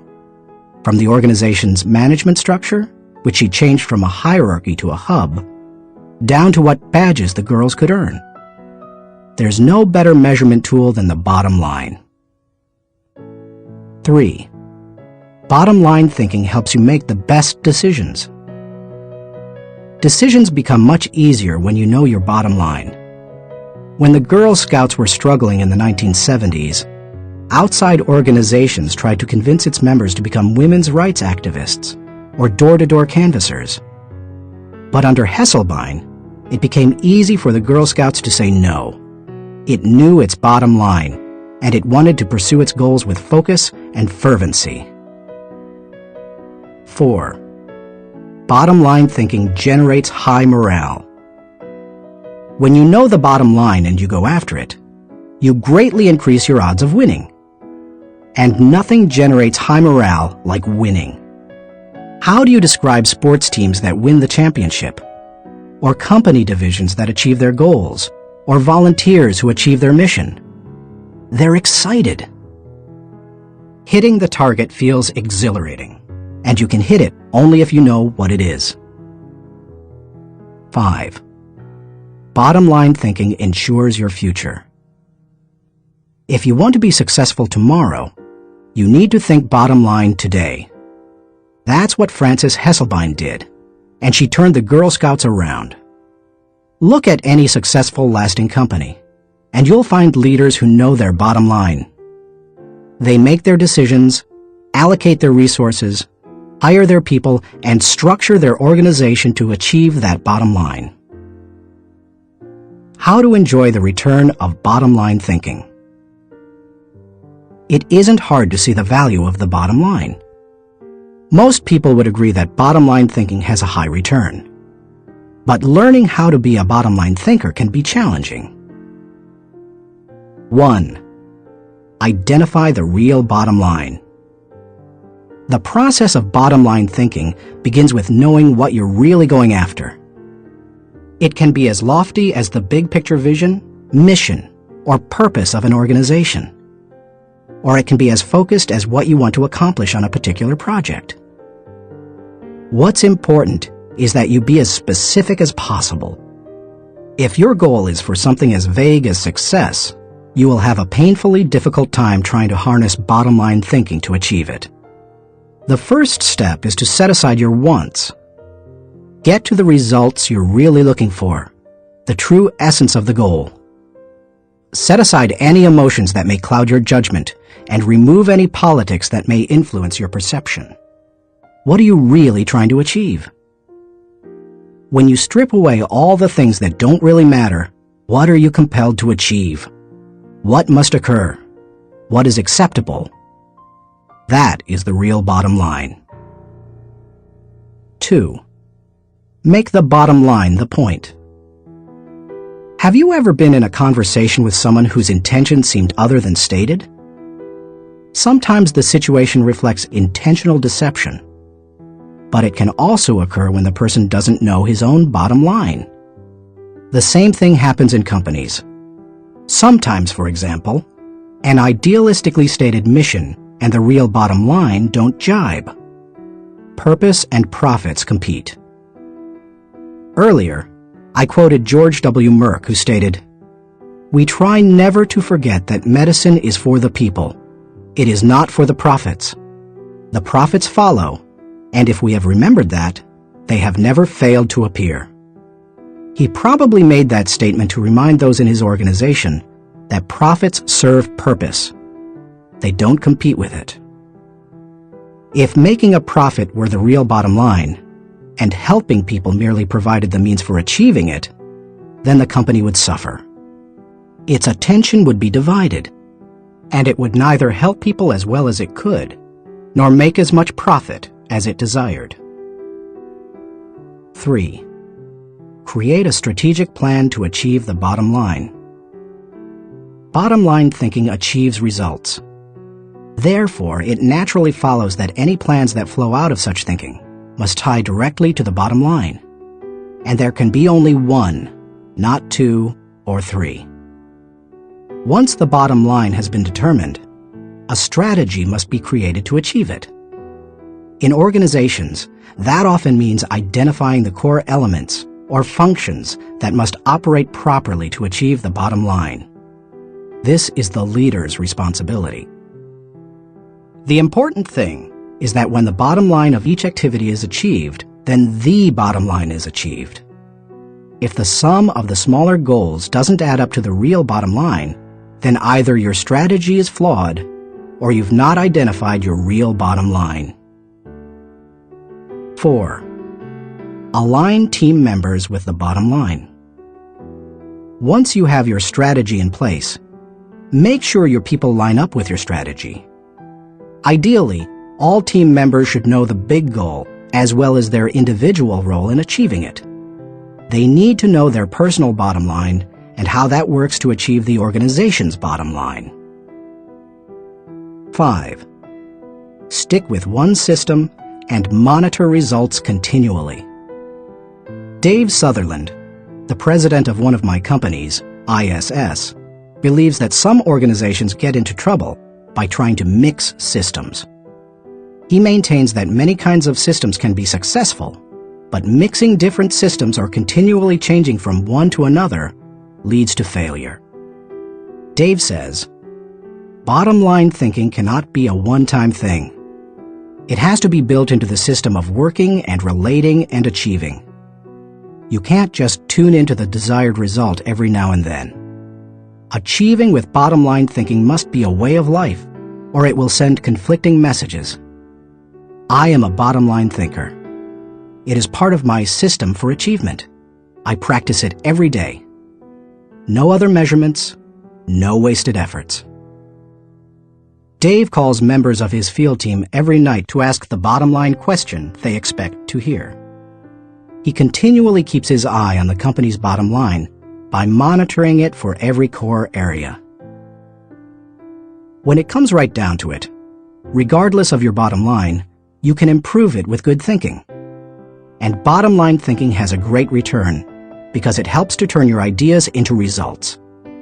Like no other kind of mental processing, it can help you to reap the full potential of your thinking and achieve whatever you desire. Thinking question. Am I staying focused on the bottom line so that I can gain the maximum return